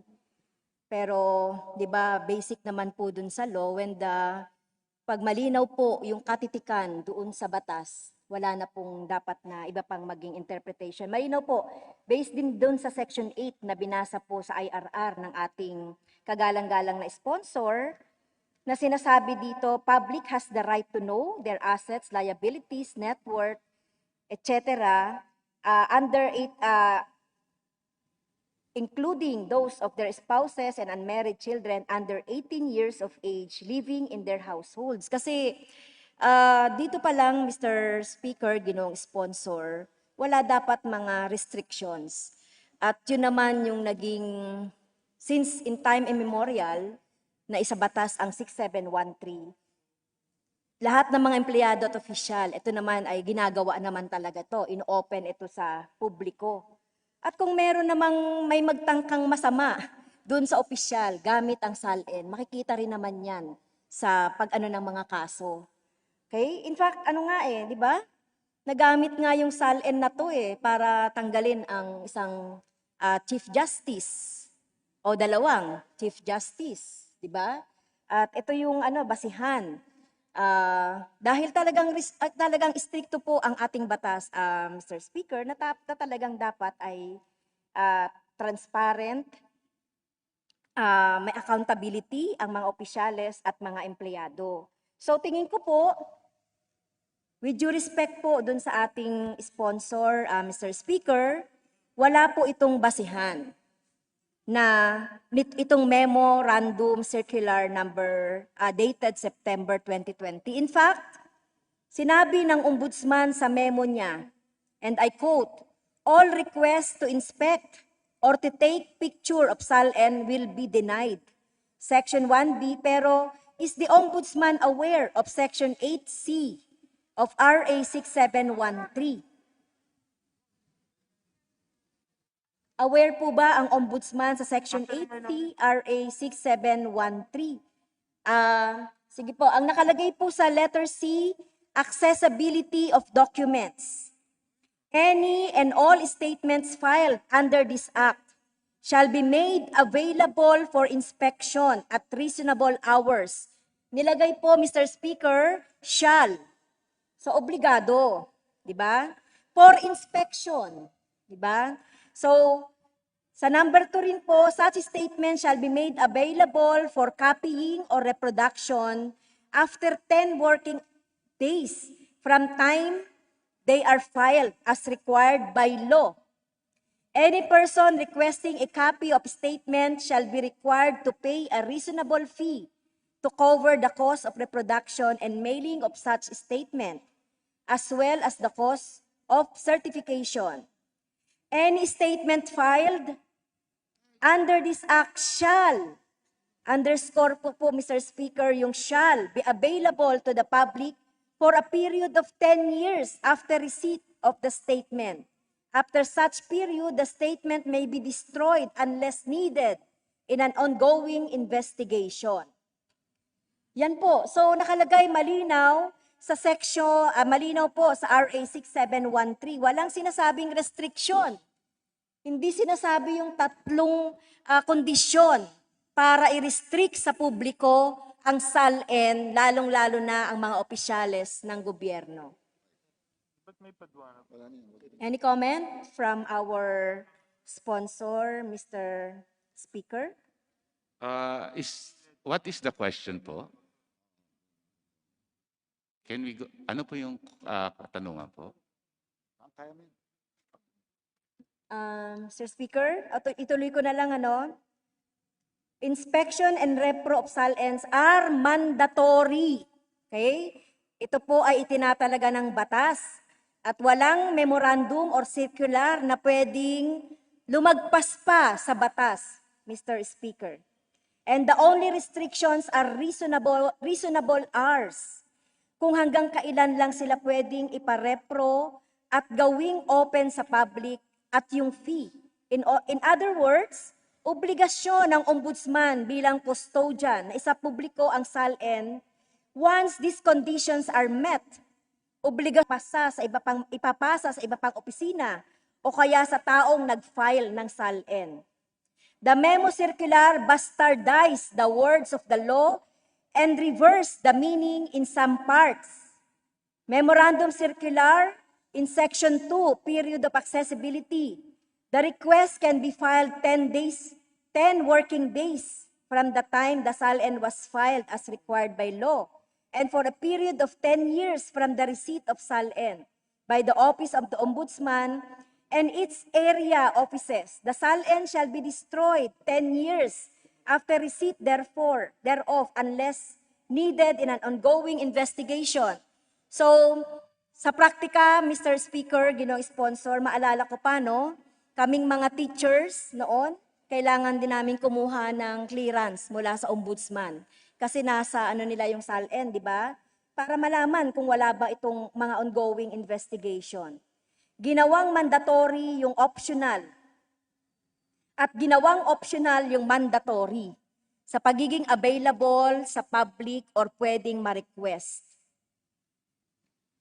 So, siguro gamitin ko lang itong words ng ating ombudsman, nagiging weaponize ang SALN. So, hindi po ganon. Hindi po ginagawang weaponize ang SALN. So, siguro alam naman ng ating ombudsman ang batas at jurisprudence tungkol sa mga mandato niya. Okay?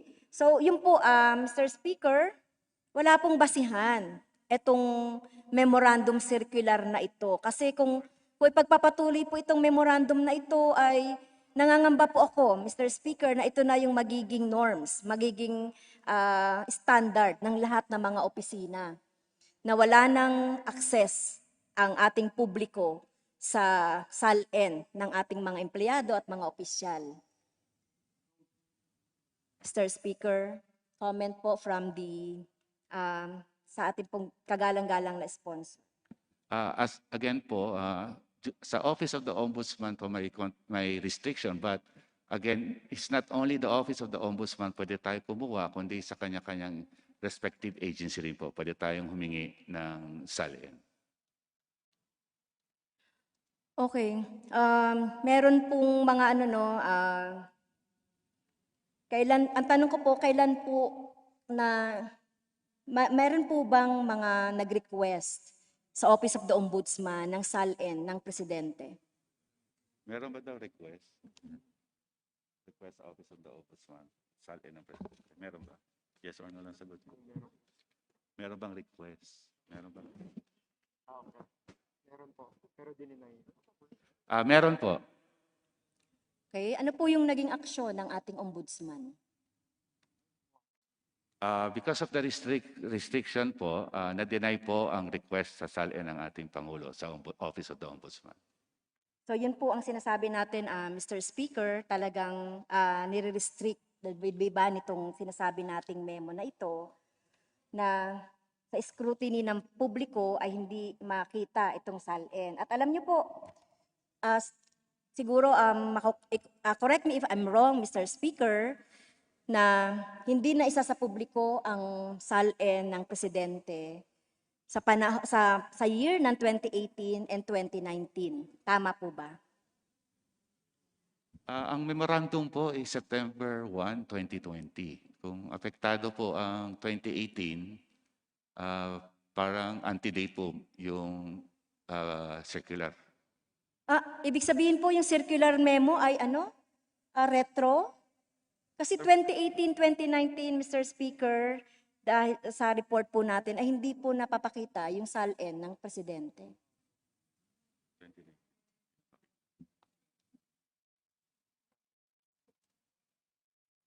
Noong May 2019, nag-issue rin siya ng circular sa Office of the Ombudsman na bawal labas ng sala o release ng sala.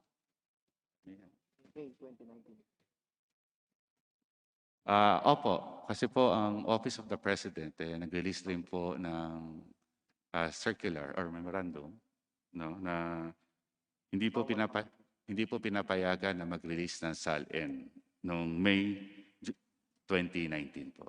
Okay, so malinaw po, no? 2018-2019 ay talagang hindi po nakikita o makita man lang yung SALN ng ating mga matataas na opisyal, including the President. Pero hindi ba, Mr. Speaker, ginong sponsor, it contradicts President Duterte's Executive Order Number 2 issued in July 2016, entitled Operationalizing in the Executive Branch People's Constitutional Right to Information and the State Policies to Full Public Disclosure and Transparency in the Public Service and Providing Guidelines Therefore. Sinasabi din po, Mr. Speaker, that this important document involves public interest at it contains information of public concern. Keeping it open for public scrutiny adheres to the constitutional principle of transparency and accountability. And furthermore, Mr. Speaker, the Supreme Court already ruled in 2012 that the custodians of SALN do not have authority to prohibit access, inspection, examination, or copying of the public records. So ano pong comment dito ng ating kagalang-galang na sponsor, Mr. Speaker?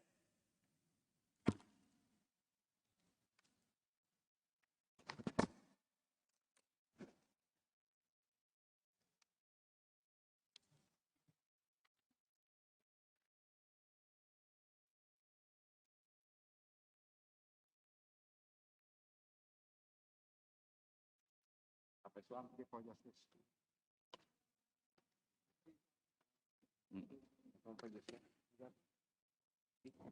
Official employee under the FOI po. It's clear that only the employee or official. Ang kasagutan po diyan po ng inyong kagalang-galang, ang FOI po mismo, sa under FOI po mismo nakalagay na ang may karapatan po na mag-release ng kanyang SALN ang empleyado mismo or opisyal ng ahensya ng gobyerno. Bagamat dahil tapos na po ang aking panahon, Mr. Speaker, ginawang sponsor, hindi man ako nasasapatan sa mga kasagutan ng ating kagalang-galang na sponsor. Siguro ang hamon na lang po, Mr. Speaker, ginawang sponsor for the Ombudsman, na siguro reviewin itong memo na to at sina-challenge ko po ang Office of the Ombudsman na ibasura itong memo na ito, Memo Circular number 1, na sa tingin po natin, base dun sa ating interpellation at mga basihan nitong memorandum na ito po ay walang basihan sa batas at it runs counter to the Constitution and to the law, Mr. Speaker. Salamat, Mr. Speaker. Salamat po, ginawang sponsor. Majority Leader.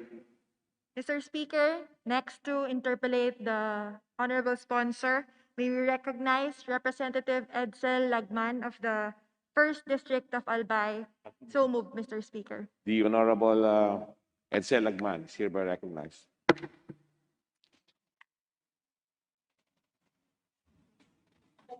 Mr. Speaker. Hello, Mr. Speaker. Go ahead, please proceed. Yeah. I do not have any interpellation with respect to the proposed budget of the Office of the Ombudsman, but I have a manifestation on fiscal autonomy. So, Mr. Speaker, distinguished sponsor, can I now proceed? Yes, you may proceed. The Constitution grants fiscal autonomy to the judiciary as well as to the Office of the Ombudsman, the constitutional bodies like the Commission on Audit, the Civil Service Commission, and the Commission on Elections, and also to the Commission on Human Rights. in order to respect and protect their independence from interference and control of partisan politics, particularly from the legislature and the executive. Unfortunately, Mr. Speaker, distinguished sponsor, their enjoyment of fiscal autonomy is unequal because only the appropriations for the judiciary may not be reduced by the legislature below the amount appropriated for the previous year. This is found in Section 3 of Article 8 of the Constitution. There must be parity in the enjoyment of fiscal autonomy by the judiciary and the other independent offices like that of the Office of the Ombudsman. The Congress is not prohibited from adopting a policy of equal fiscal autonomy in favor of the other offices and commissions created under the Constitution. The non-reduction of the appropriations of the Office of the Ombudsman and the other constitutional offices in relation to their previous year's budget must be at par with the non-diminution provision for the judiciary. The grant of parity is in fact salutary and complementary.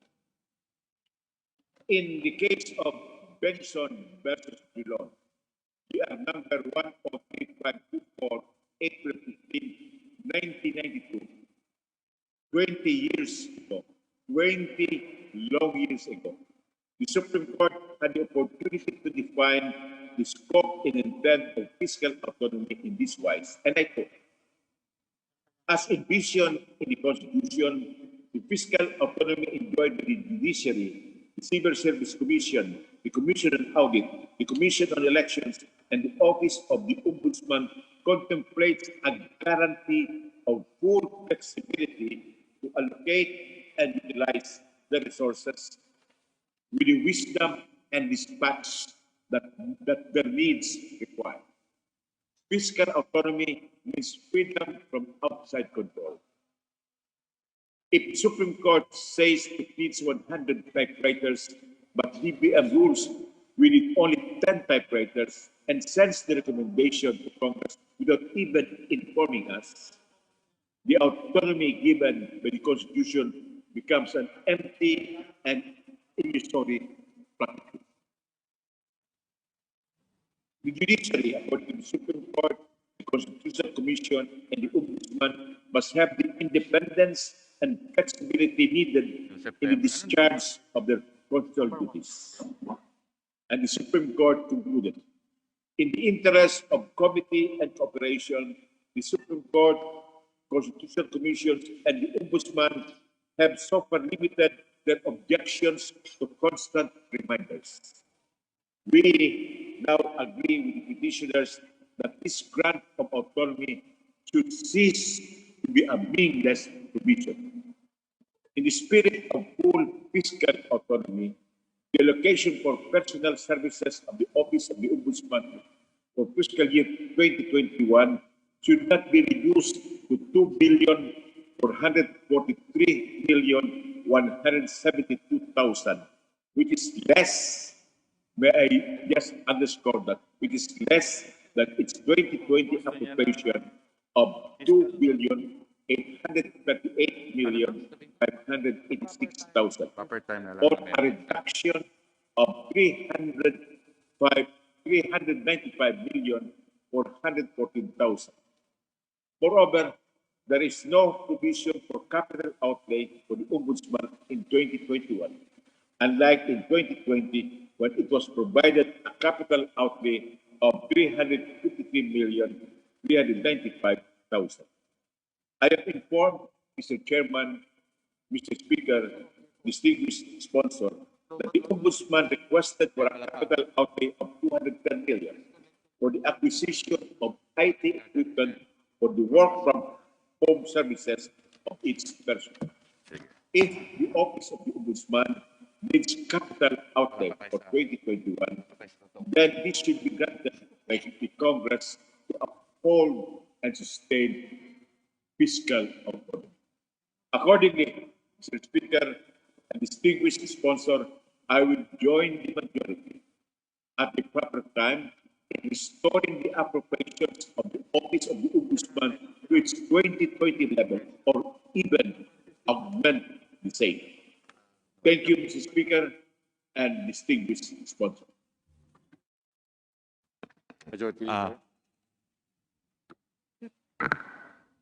Mr. Speaker, next to interpellate the honorable sponsor on the proposed. Mr. Speaker, Sponsor. yes, Mr. Speaker, thank you. Welcome po ang panukala ni Honorable Lagman at isa po ako sa nagdadasal po ng pareho po na sana po sa period amendments po maibigay po o mailagay po ang tamang pagbabago sa budget po ng Ombudsman. Thank you. Majority Leader. Mr. Speaker, next to interpellate the honorable sponsor on the proposed budget of the Office of the Ombudsman, may we now recognize Representative Ria Vergara of the 3rd District of Nueva Ecija for her questions and/or manifestations. So moved, Mr. Speaker. The Honorable Ria Vergara is hereby recognized.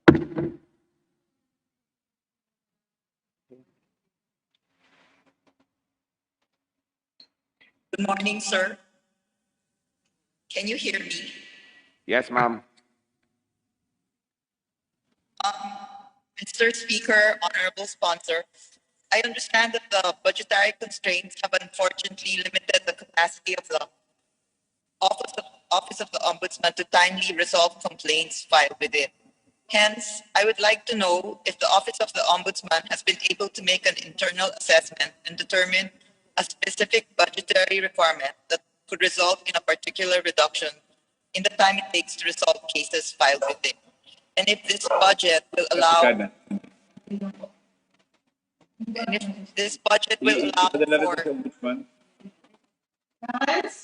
excuse me, sir, can you hear me? Medyo garbled, Madam Chair. Hold on, sir. Is it clear now, Mr. Speaker? Still garbled, sir. Can you hear it, Mr. Sponsor? Okay na ba tayo? Testing. Is that okay, sir?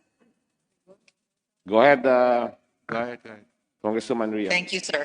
If the increased budgetary requirement will allow for digitizing and centralizing all files, so all cases from Luzon, Visayas, and Mindanao can be accessed by the Honorable Ombudsman from his office.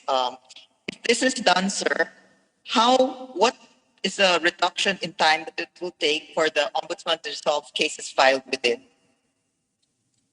That is my question, Honorable Mr. Sponsor, Speaker, again, it's a little bit garbled. Can you repeat the question? Yes, sir. I understand that budgetary constraints have unfortunately limited the capacity of the Office of the Ombudsman to timely resolve complaints filed with it. Hence, I would like to know if the Office of the Ombudsman has been able to make an internal assessment and determine a specific budgetary requirement, especially for digitizing and centralizing all files so all cases from Luzon, Visayas, and Mindanao can be accessed by the Ombudsman from his office. And should this budgetary requirement be met, what will be the resulting reduction in time it takes to resolve cases filed with it? And exactly how much is this increase in the budgetary requirement so that a corresponding estimated reduction in time of cases can be resolved? Thank you po, Mr. Speaker. Natural po dahil bumaba po ang budget, medyo maapektuhan po ang pag-resolve ng mga kaso.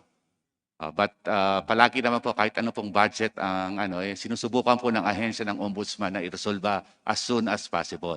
But definitely po dahil bumaba po ang budget at the same time nasa pandemya po tayo, medyo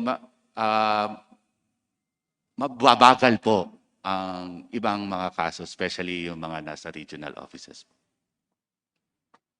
Mr. Speaker, may I ask the honorable sponsor, what is the increase in budgetary requirement that this honorable office needs so that it can address and give the cases filed with it the ample time, sufficient time so that they are given the attention that it needs, so there are no inordinate delays. Mr. Speaker, that is my question. I recognize that there are budgetary constraints, but in order to avoid inordinate delays, how much increase does the Office of the Ombudsman need? Mr. Speaker, honorable sponsor. Marami pong salamat sa tanong po. Sa personal po, sa PS, 1 billion 48 million. Sa capital outlay para po mapondohan ang mga necessity para work from home is 210 million.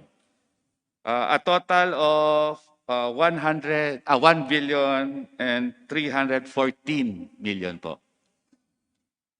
Thank you, Mr. Speaker. And so this will address also what Honorable Martires has long been asking for, to digitize and centralize all files.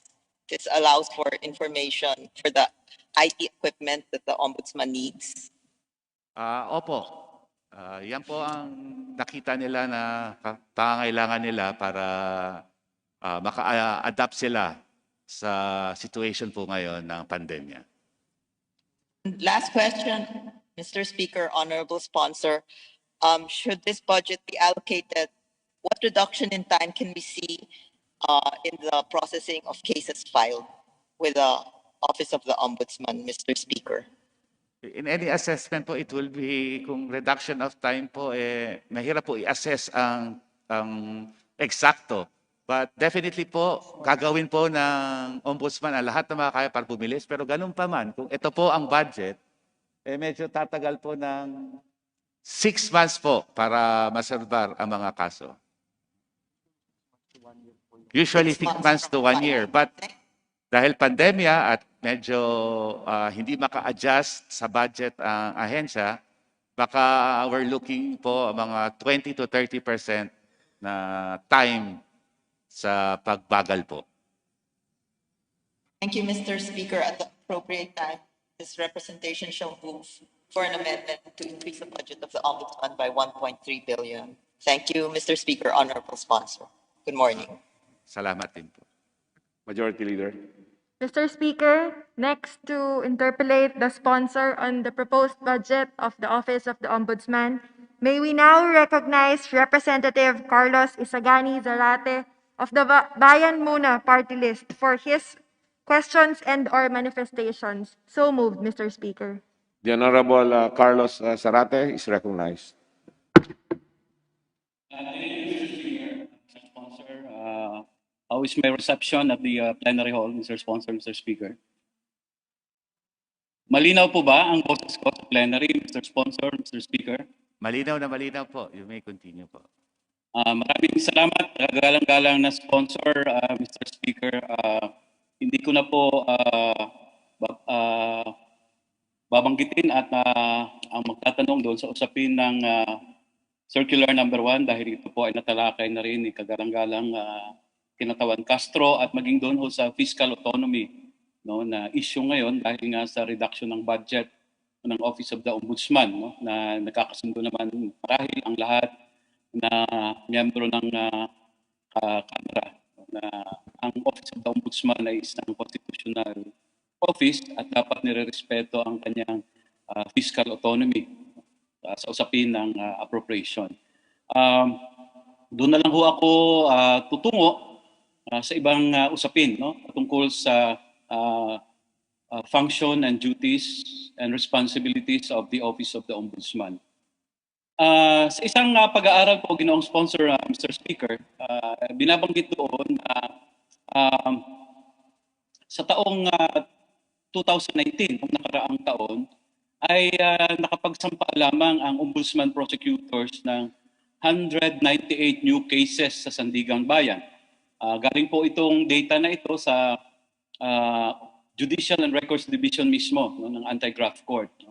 Ang numero pong ito, 198, na naisampa sa Sandigan Bayan sa mga pinaghihinalaang tiwaling mga opisyal ay is very low, no? And in fact, a 12-year low during the term of the ombudsman.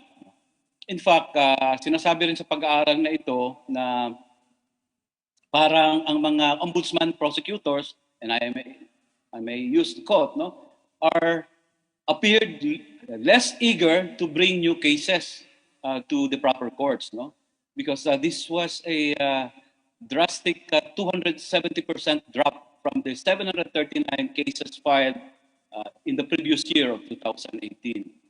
So, Mr. Sponsor, Mr. Speaker, ang una pong katanungan dyan, ano po ba sa tingin ng kagalang-galang na sponsor, Mr. Speaker, ang reason, no, ng high perception of corruption sa ating bansa sa ngayon? Ano po ang mga factor? Bakit sa tingin ng marami ay talamak pa rin ang korupsyon sa ating bayan, at maging si Pangulong Duterte, sinasabi niya, no, ng makailang beses na talamak pa rin ang korupsyon sa ating bayan, ginawang sponsor, Mr. Speaker?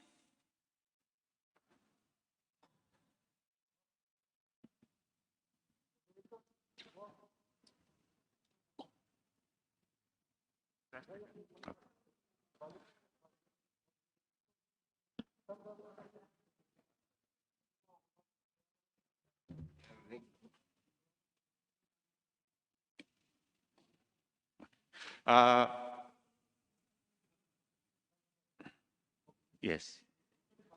Mr. Speaker, ang kasagutan po ng sponsor na ito tungkol sa tanong na bakit mababa ang new cases, dahil quality cases po ang pinafile. Hindi po katulad ng nakaraan na file ka lang ng file kahit na mataas ang nawawalang visa.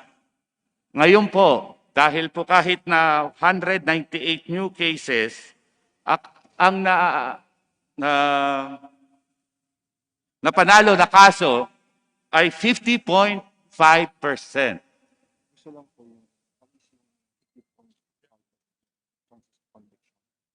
Yun lang po ang gusto kasi ng ating ombudsman, matumaas po ang conviction rate kontra sa filing rate.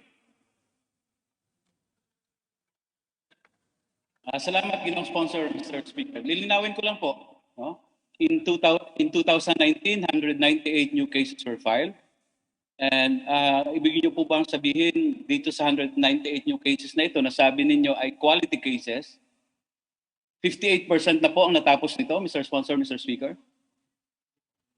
Hindi po 50.5. Yes.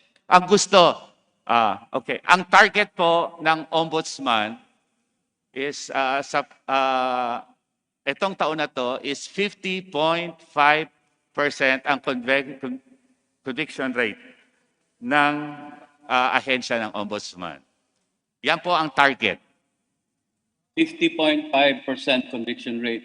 Ano po ang numerong pinagbabasihan nung sinasabi po ninyo 50.5%, Mr. Sponsor, Mr. Speaker?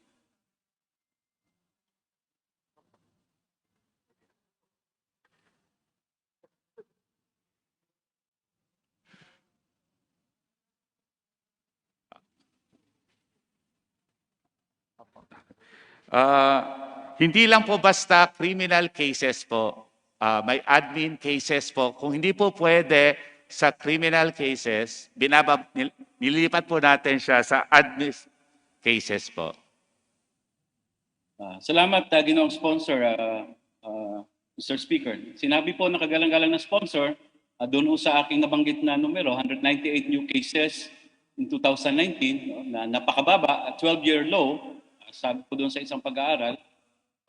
In fact, the last time na meron tayong ganitong napakababang filing of cases was in 2007 when the ombudsman then was, the former ombudsman Gutierrez was 93 cases filed in a year. No?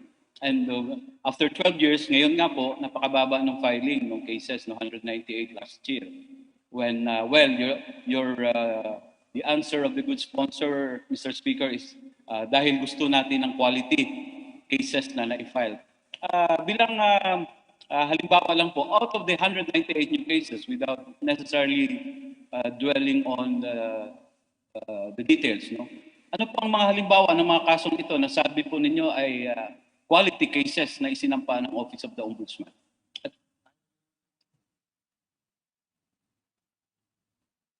Ano po ang mga katangian ng mga kasong ito? At sino po ang ano po ang mga posisyon na involved sa sinampahan ng kaso ng Office of the Ombudsman? Mr. Sponsor, Mr. Speaker. Karamihan po, municipal mayor and high other ranking officials. Such as what high-ranking officials, Mr. Sponsor, Mr. Speaker?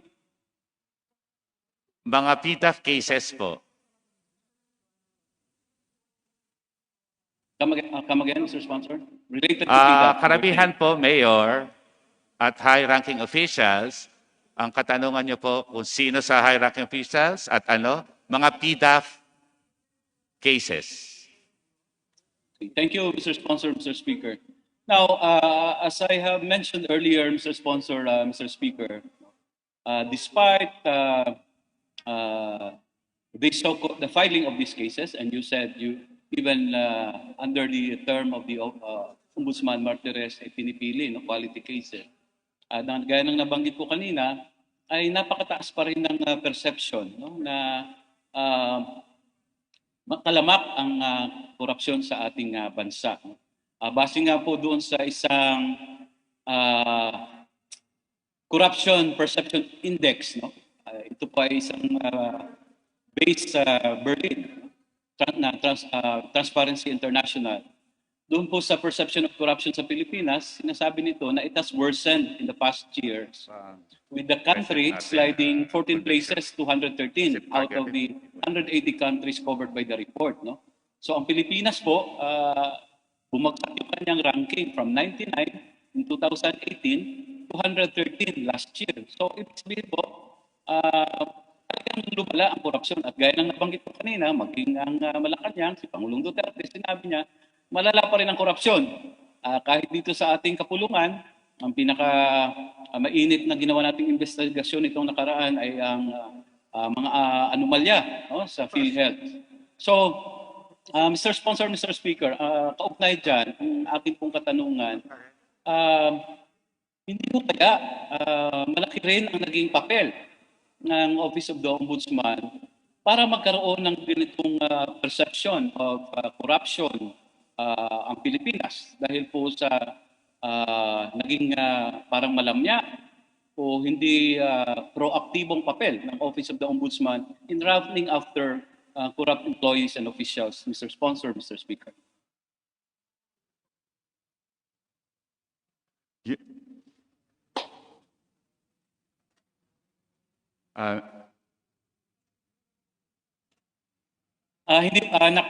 Ulitin ko po ang tanong ko, kagalang-galang na sponsor. Gaya na nabanggit ko kanina, kahit na doon sa Transparency International, no, ay sa isang pag-aaral nila last in 2019, from 99, yung ating rank no, sa corruption index, bumaba ito sa 113, no, bumagsak. So, kalamak pa rin ang korupsyon at yun ang perception, hindi lang dito sa ating bansa, kundi maging sa ibang bahagi sa buong mundo. No? Ganun ang perception na kalamak ang korupsyon sa ating bansa. At yun ang aking tanong. Sa tingin ba ng kagalang-galang na sponsor, may papel dito ang ombudsman, no? Opisina ng ombudsman, na nagkakaroon tayo ng ganitong perception, hindi lang dito sa ating bansa at maging sa labas ng bansa. Mr. Sponsor, Mr. Speaker. Salamat sa tanong. Mr. Speaker, ang Office of the Ombudsman po ay hindi reactive. Ay, reactive, not preventive. Wala po sa function ng Ombudsman ang mag-prevent ng crime kung hindi po ay mag-react kung mayroon po nagpa-file ng cases. Salamat po doon sa naging katugunan. Naitanong ko po yan dahil doon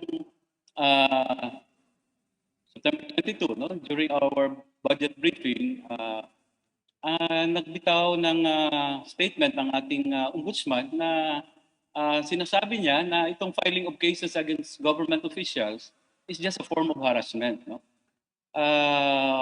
That to this representation will send a message, no, na awag na tayong magsampa ng kaso, no? Kahit na merong tayong nakikitang mga katiwalian dahil sasabihin na ito ay form of harassment. And that will only strengthen the perception na tuloy-tuloy ang katiwalian.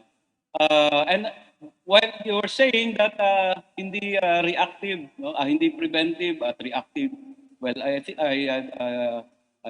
disagree dahil this representation believes, no, that maging proactive din dapat ang Office of the Ombudsman at nasa mandato na yan, no, para po itong usapin ng malalang usapin ng graft and corruption ay kung hindi man maalis, mawala, kundi ay malimitahan at ma-prevent ito. No? Akibat din po yan doon sa naging pahayag din na pagsuspende ng conduct of lifestyle. Dahil sa tingin po natin ay meron din pong magagawa yun para po doon sa ating objective, no, na itong usapin ng korupsyon ay mabawasan kung hindi man tuluyang mawala. Now, dagdag ko po na katanungan, Mr. Sponsor, Mr. Speaker, no? Yun pong nabanggit ko kanina na the good sponsor may contradict this or confirm this, na is it a policy now that the Office of the Ombudsman, including its prosecutors, are no longer eager, no, to bring more cases or new cases, especially filing cases with the proper courts like Sandigan Bayan, Mr. Sponsor, Mr. Speaker. The Office of the Ombudsman are eager to file quality cases, not quantity cases po. Thank you, Mr. Sponsor, Mr. Speaker. And of course, we do expect that the office will not only file for the sake of filing. No? The purpose of filing cases is really to prosecute. No? Para po ito ay yung sinasabi nating accountability and impunity ay ating pong mapigilan, of course. No? So, I am now going to another point in interpellation, Mr. Sponsor, Mr. Speaker. Binabanggit ko lang yan dahil kahit natingnan natin yung mga mandat, kapangyarihan, function ng duties ng Office of the Ombudsman, ay malinaw po doon na ang Office of the Ombudsman ay hindi lang dapat siya reactive, as mentioned by the good sponsor, no? Dapat maging proactive din siya. No? Kasama nga sa kanyang mandato kung na nakalagay sa batas, no? For example, to determine the causes of why there is inefficiency, there is red tape, there is management, there is fraud and corruption in the government, no? And to make recommendations para mawala ito, no? In the, sabi doon sa in the observance of high standards of ethics and efficiency. At tayo ay naniniwala kasama dyan. Halimbawa, yung paglulunsad ng mga lifestyle check, yung pagbibigay ng panahon para halimbawa yung mga SALN, yung mga opisyal na nasa repository ng ombudsman ay makita ng ating mamamayan in the spirit of accountability and transparency. Now, Mr. Sponsor, Mr. Speaker, dito po sa panukalang budget ng ating ombudsman, may nakita po akong special provisions dito. May I inquire from the good sponsor, Mr. Speaker, whether this special provision number 1 relating to reorganization is a new provision or this special provision was already included, for example, in the present General Appropriations Act. Mr. Sponsor, Mr. Speaker. No po, matagal na po nandoon po yan.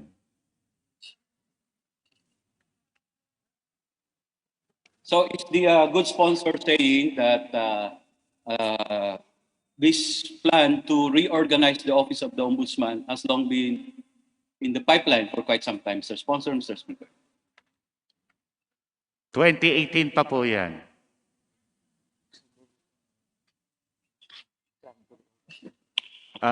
There's a plan talaga po to reorganize the agency po. May we know from the good sponsor, Mr. Speaker, when we say there's a plan to reorganize the Office of the Ombudsman, specifically, ano po ang timeline nito? Ano po ang planong reorganization ang gawin natin dito? Because I'm alarmed, no? Na baka gawing dahilan ang pagbabawas halimbawa ng mga empleyado dahil kahit na doon sa usapin ng budget, no, at nabanggit ito ni Kagalang-galang Itzelagman kanina, yung fiscal autonomy, ay parang isang skema ito, no, na magkaroon ng reorganization at sa halip na i-strengthen yung Office of the Ombudsman, no, lalong-lalo na yung kanilang personal complement, ay lalo pang bawasan ang mga kawani at empleyado ng Office of the Ombudsman para gampanan yung kanilang papel, no? As laid down in our Constitution and as laid down in our laws, Mr. Sponsor, Mr. Speaker.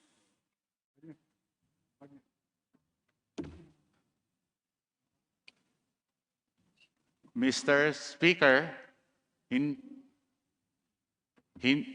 hindi po tayo magtatanggal, kundi magdadagdag. Pero ang ating structure ay gagawin nating tuwid na pyramid. Which means Iko-correct na po natin ang structural chart. Mr. Sponsor, Mr. Speaker, what do you mean by that in concrete terms?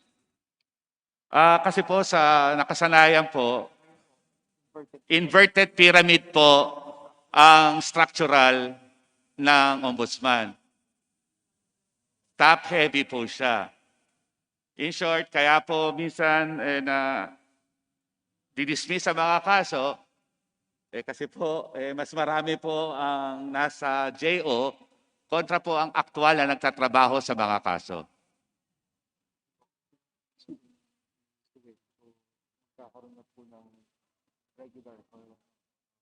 At the same time po, gusto po natin na ituwid na ang opisina at ang ahensya ng Ombudsman. Ang mga dapat maging regular ay gagawin na pong regular. Thank you, Mr. Sponsor, Mr. Speaker.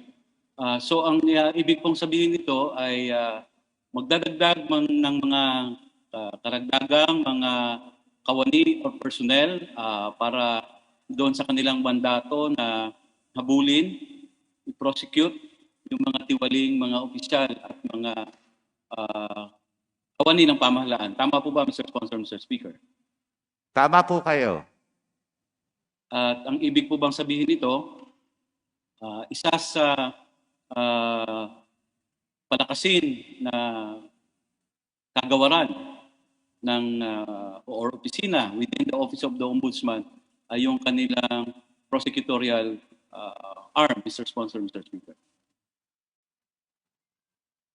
Ang papalakasin po ang Field Investigation Offices, ang nagkakandak po ng investigation po. Thank you, Mr. Sponsor, Mr. Speaker. Earlier you mentioned kailangang ma-regularize ang mga kawani ng Office of the Ombudsman na hanggang ngayon ay hindi pa regular. Matanong ko na lang po,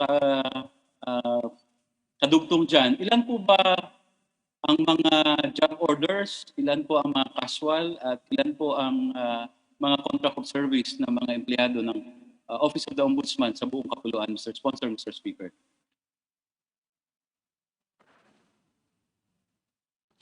JOs po. Wala pong casual ang ombudsman, pero mga JO po, 198.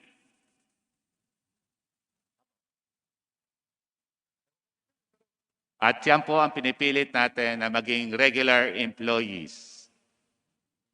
Maraming salamat po, Mr. Sponsor, Mr. Speaker. Dapat naman po, no? Dahil ito rin ay nababanggit natin sa ilan pang mga ahensya, no, sa panahon ng budget, isa pong, if I may use the term hypocrisy, no, na tayo ay nagtutulak sa pribadong sektor na tapusin na yung endo, tapusin na yung contractualization, pero sa katotohanan, ang pinakamaraming contractual job orders, no, yung walang kasiguruhang trabaho ay nasa pamahalaan mismo, no.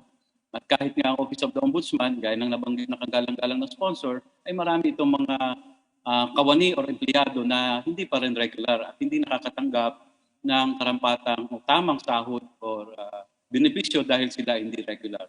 At salamat po doon sa inyong nabanggit na ang Office of the Ombudsman ay gawing prioridad sila, lalo na yung nabanggit ninyong mga empleyado, no, na 190 plus, na maging regular sa usapin ng kasalukuyang pinatanukalang budget. Yun na lang po ang aking mga katanungan, no, at sana po ang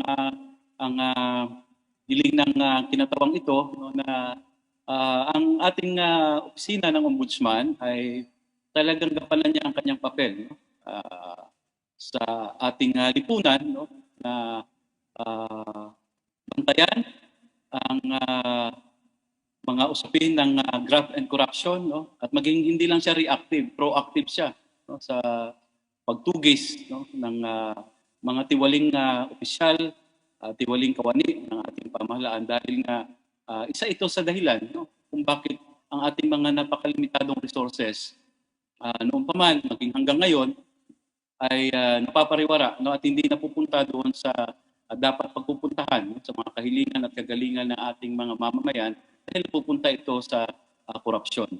So maraming salamat Ginoong Sponsor, Mr. Speaker, sa pagkakataong ibinigay na tanong ng mga clarificatory questions sa budget ng Office of the Ombudsman. Maraming salamat din sa pamilya ng Ombudsman. Magandang hapon po sa ating lahat. Majority Leader. Mr. Speaker, we recognize the Honorable Franz Castro. Honorable Franz Castro is recognized.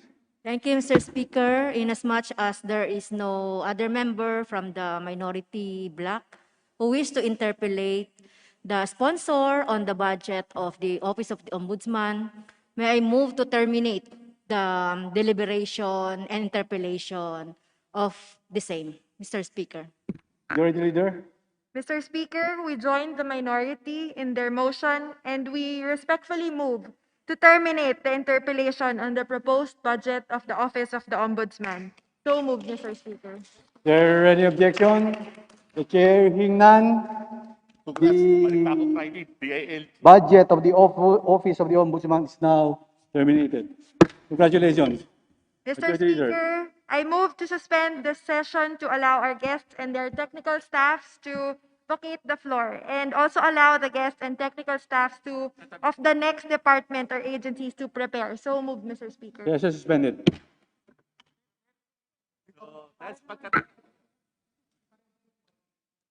No problem.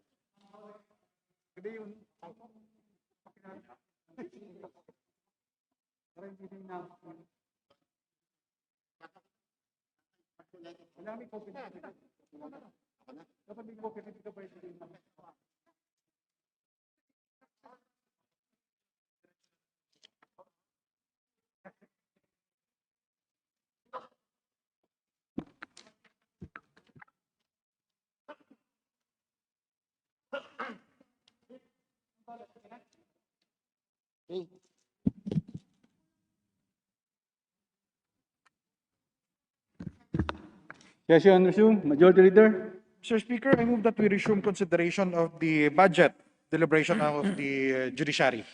Is there any objection? Chair is none. Motion is approved. Majority Leader.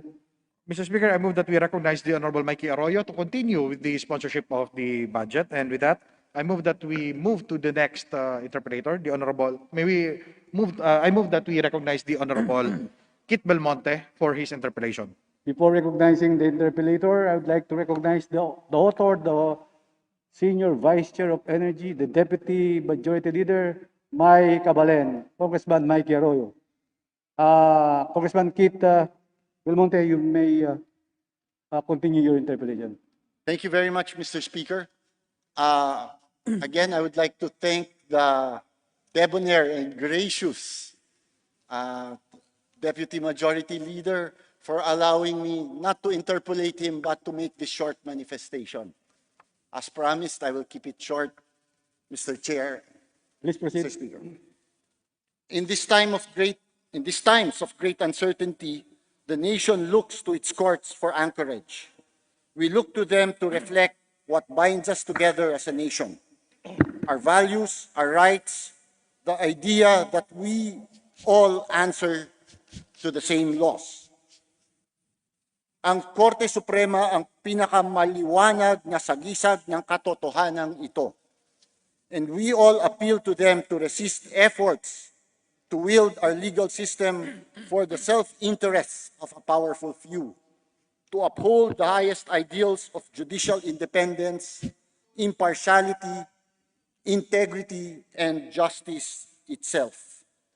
While this representation, Mr. Speaker, has no intention to interfere with judicial and court processes, and while we recognize the importance of the independence of the judiciary and the non-diminution of its budget, I would just like to express at this point my personal disappointment over the Supreme Court's failure to decide with finality the electoral protest in the case of the Vice President of our Republic, which is adding to the disruption of the stability of our political system, Mr. Speaker.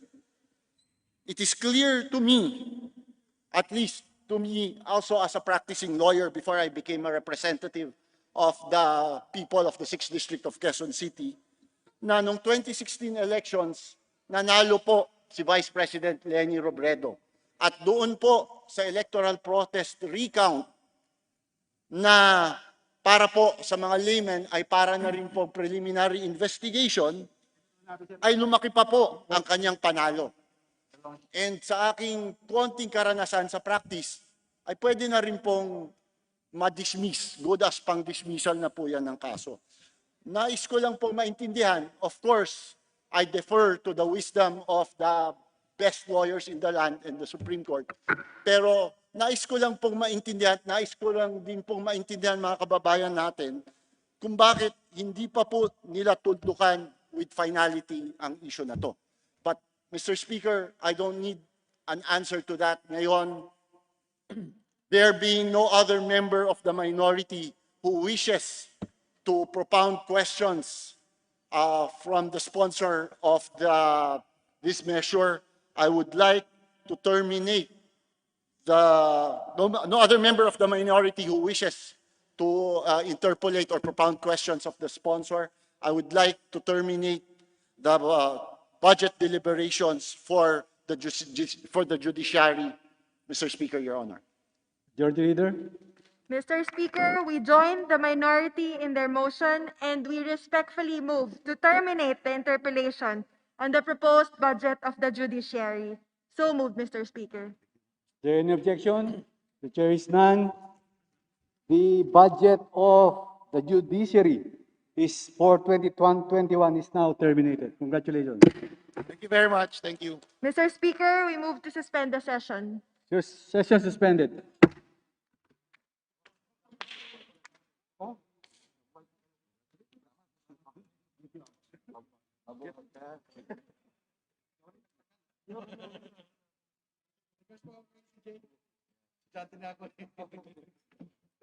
Yes, sir. Picture.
QR code pa eh.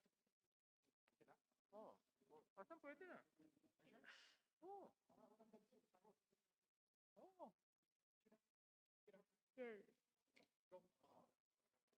Sessions resume. Majority Leader. Mr. Speaker, I move that we proceed with the interpellations on the proposed budget of the Department of the Labor and Employment. So moved, Mr. Speaker. Is there any objection? Hearing none, motion is carried. We will now continue the interpellation for the Department of Labor and Employment, including attached agency. Majority Leader. Mr. Speaker, to sponsor for the proposed budget of the Department of Labor and Employment, I move that we recognize Representative David Suarez, the Vice Chairman of the Committee on Appropriations, to answer questions, if any. Vice Chairman Congressman David Suarez is now recognized. Before we begin, Mr. Speaker, may we acknowledge our guests in the plenary, the Secretary of the Department of Labor and Employment, Secretary Bebot Bello, as well as other officials, Director Warren M. Miklat, Undersecretary Renato Ebarle, Undersecretary Joji B. Aragon, Undersecretary Benjo Santos M. Benavides, Administrator Hans Leo Kakdak, Administrator Bernard Olalia, Chairman Teofilo Pilando, and the other officials of the Dole family. Welcome, Secretary Bebot Bello Dole, Director Warren Miklat, Undersecretary Renato Ebante, Undersecretary Benjo Santos Benavides, Administrator Hans Leo J. Kakdak, Administrator Bernard Olalia, and Chairman Teofilo Pelando.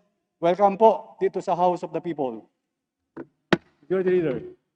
Mr. Speaker, I move that we recognize Representative Arlene Brosas of the Gabriela Party List to interpellate the sponsor on the proposed budget of the Department of Labor and Employment. So moved, Mr. Speaker. Congresswoman Arlene Brosas is now recognized for your interpellation.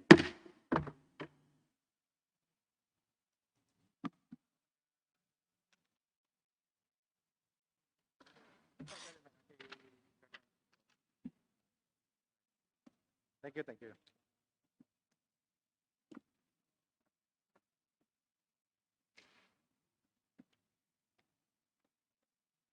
Congresswoman Brosas, you are po recognized. You are recognized po. Please proceed, Congresswoman Brosas. Mr. Speaker, I would like to ask for a minute of suspension. Move to suspend, Mr. Speaker. Session suspended.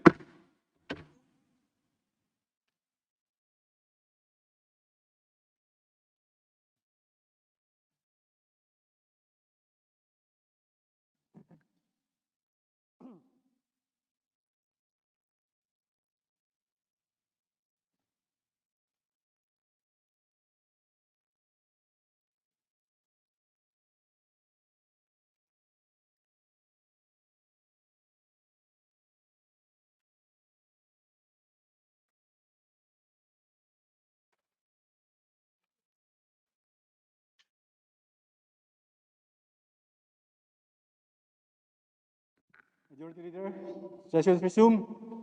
Majority Leader. Mr. Speaker, may we now recognize Representative Arlene Brosas for her interpellation. Again, Congresswoman Arlene Brosas is recognized for your interpellation. Thank you, Mr. Speaker. Mr. Speaker, maganda po ba ang reception ko dyan? Can I be heard, Mr. Speaker? Loud and clear, ma'am. Please proceed po. Thank you, Mr. Speaker. Maaari po bang magtanong sa ating kagalang-galang na sponsor?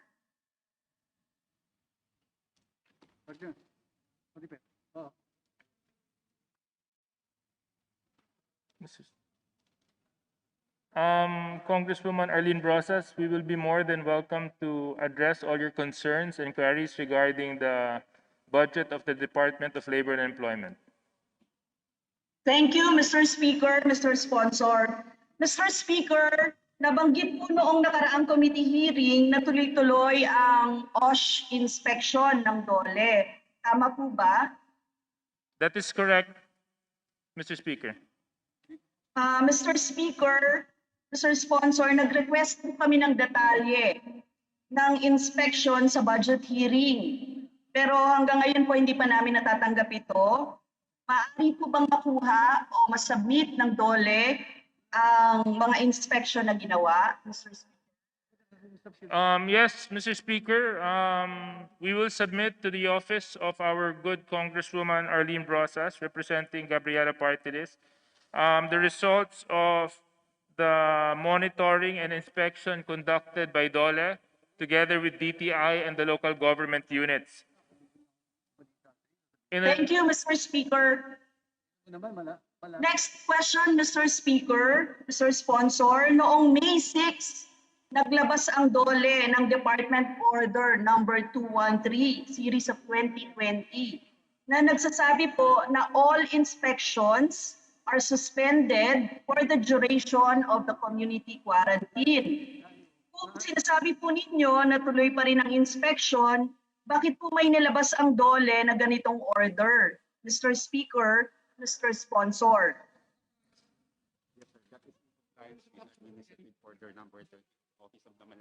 Yes, you're correct, Congresswoman Brosas. That is in compliance with the administrative order issued by Malacanang during that time. Inspection is a core function kapag may nag-i-inspect pa rin tayo. But insofar as inspection is a core function of DOLE, DOLE continues to inspect establishments under its mandate. Mr. Speaker. Mr. Speaker, ayon sa datos na mula sa DOH noong nakaraang Agosto at analisa ng ABS-CBN Data Analytics, 136,425 ang cases ng COVID na nasa edad 20 to 49. Ibig sabihin po, 2 out of 3 COVID cases ay mula sa 20 to 49 years old o pasok sa working age population ng bansa. Ito po ang mga naitalang kaso ng mga manggagawang nagkaroon ng COVID. 394 construction workers in Taguig, 198 employees of MRT, 3,280 workers in 15 companies in Quezon City, 100 plus sa mga BPO employees, 290 sa NIDEC, Philippine Corporation sa Binyan, Laguna, at lampas 500 workers from 10 companies mula sa Laguna. Mr. Speaker, ang mga ganitong kaso ay hindi dapat natin pagsawalang bahala dahil marami ang nagpa-positive sa mga workplaces. Kaya po natin tinanong yung usapin ng inspection. Dapat po nating pahalagahan ang ating mga manggagawa, kaya kailangan pong itong all inspections are suspended, itong Department Order number 213 ay dapat na nating tanggalin. No, Mr. Speaker, Mr. Sponsor. Dahil ang DOLE po na department order na ito, mas dapat pong paigtingin, no, yung inspection para sa mga pagawaan para matiyak na nasusunod ang safety and health standards, Mr. Speaker, Mr. Sponsor. Yes, tama po ang ating kagalang-galang Congresswoman Arlene Brosas from the Gabriela Party List. And I share her concern over the welfare of our workers. But right now, the Department of Labor and Employment continues to inspect, monitor, implement the OSH law to ensure the welfare of our workers in the workplace. It is unfortunate na early on, marami pong mga nag-positive na mga kaso sa ating mga empleyado ng iba't ibang mga establishmento. Siguro bahagi po ito ng transition and adjustment period ng nangyayari sa ating ekonomiya.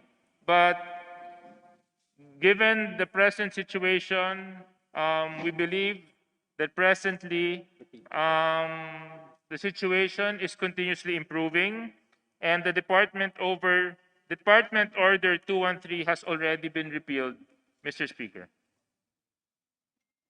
Mr. Speaker, Mr. Sponsor, totoo po ba ang binanggit ninyo? Hindi na po ina-enforce ang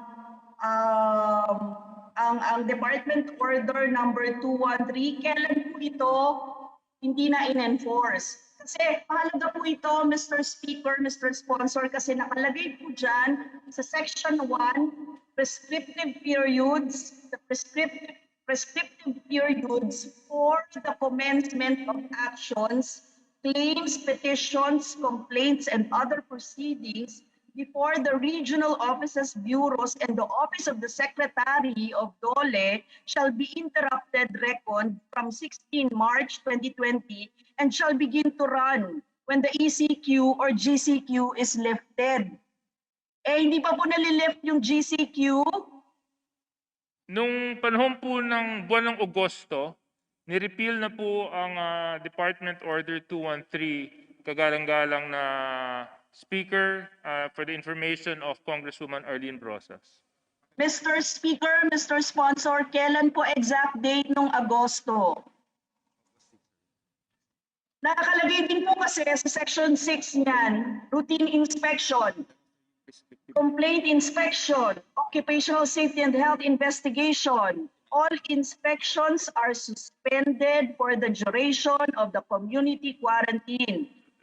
Routine inspection shall continue to be suspended even after the lifting of the community quarantine. Yun po yung nakalagay doon sa DOLE Department Order number 213 na yan.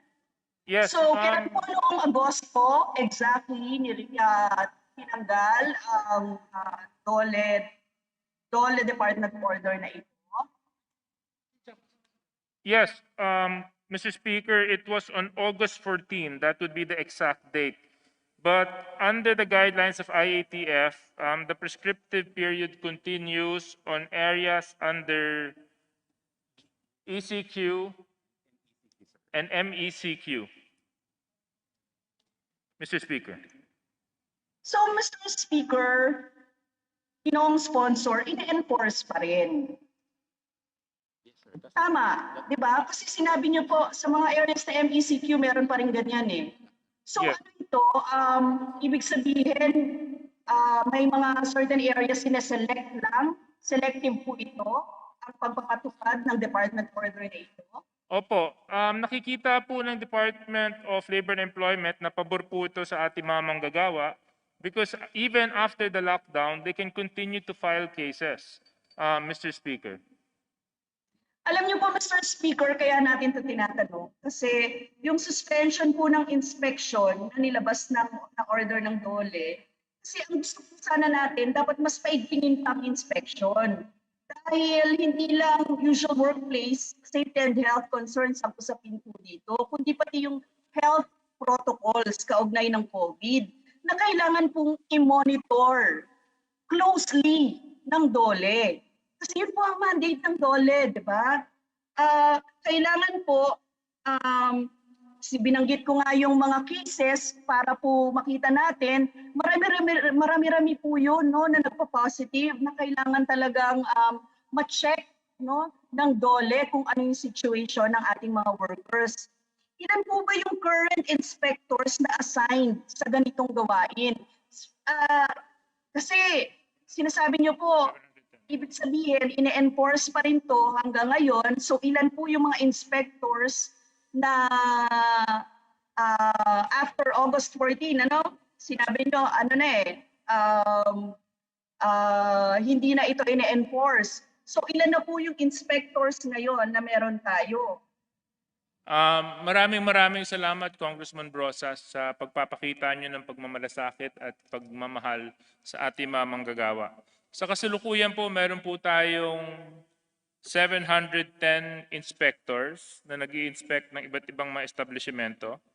And as of September 15, 2020, a total of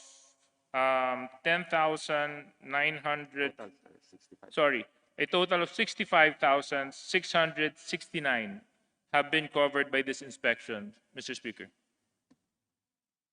Mr. Speaker, Ginoong Sponsor, nag-agree po ba kayo na dapat paigtingin pa nga yung inspections kapag may mga ganito? Kasi baka nga hindi sumusunod sa health protocols yung mga areas o mga pagawaan kung saan naroon ang ating mga manggagawa na vulnerable sa pagkakasakit ng COVID-19? Yes, absolutely, Mr. Speaker. Tama po ang ating kagalang-galang representante representing the Gabriela Party List. Now that we are lifting restrictions and opening up the economy, it is only rightful that the inspections and monitoring being conducted by DOLE, by Department of Health, and by DTI and the other agencies ay mas lalo pa po natin palakasin at paigtiin upang siguraduhin ang seguridad ng ating mga manggagawa. Yes, Mr. Speaker, Mr. Sponsor, nakakabahala po ito no. Di ba dapat mas sinesecure natin yung mga pagawaan o yung mga workplaces talaga ng ating mga manggagawa sa lalo na kapag may ganito, kasi hindi natin alam yung extent ng outbreak. So dapat po may mga equipped tayo na mga inspectors, no, with the proper health protocols, yung mga kailangan po nila sa pag-i-inspection. At kailangan po, tama po ba, kung 65,669 sinabi nyo kanina, yung inspectors po ito, no? Kailangan, sapat po ba ito para sa mga kaganapan ngayon, Mr. Speaker, Mr. Sponsor? Yes, again, tama po yung sentimiento ni Congresswoman Arlene Brosas, Mr. Speaker. In fact, isa sa mga isinagawa ng DOLE ay makipag-ugnayan with DTI and the Department of Health to ensure that the inspections are more sensitive to the times. And when I mean more sensitive to the times, specifically during this time of pandemic. Nakikita po natin na totoo po yung nabanggit ng ating kagalang-galang Congresswoman Brosas na nagkakaroon po ng ilang mga cases of transmission in the workplace. And through proper inspection, through proper monitoring, through the implementation of the minimum health standards and protocols in the workplace, ito po ay mapapababa po natin para na rin po ito sa ikagaganda ng health status ng ating mga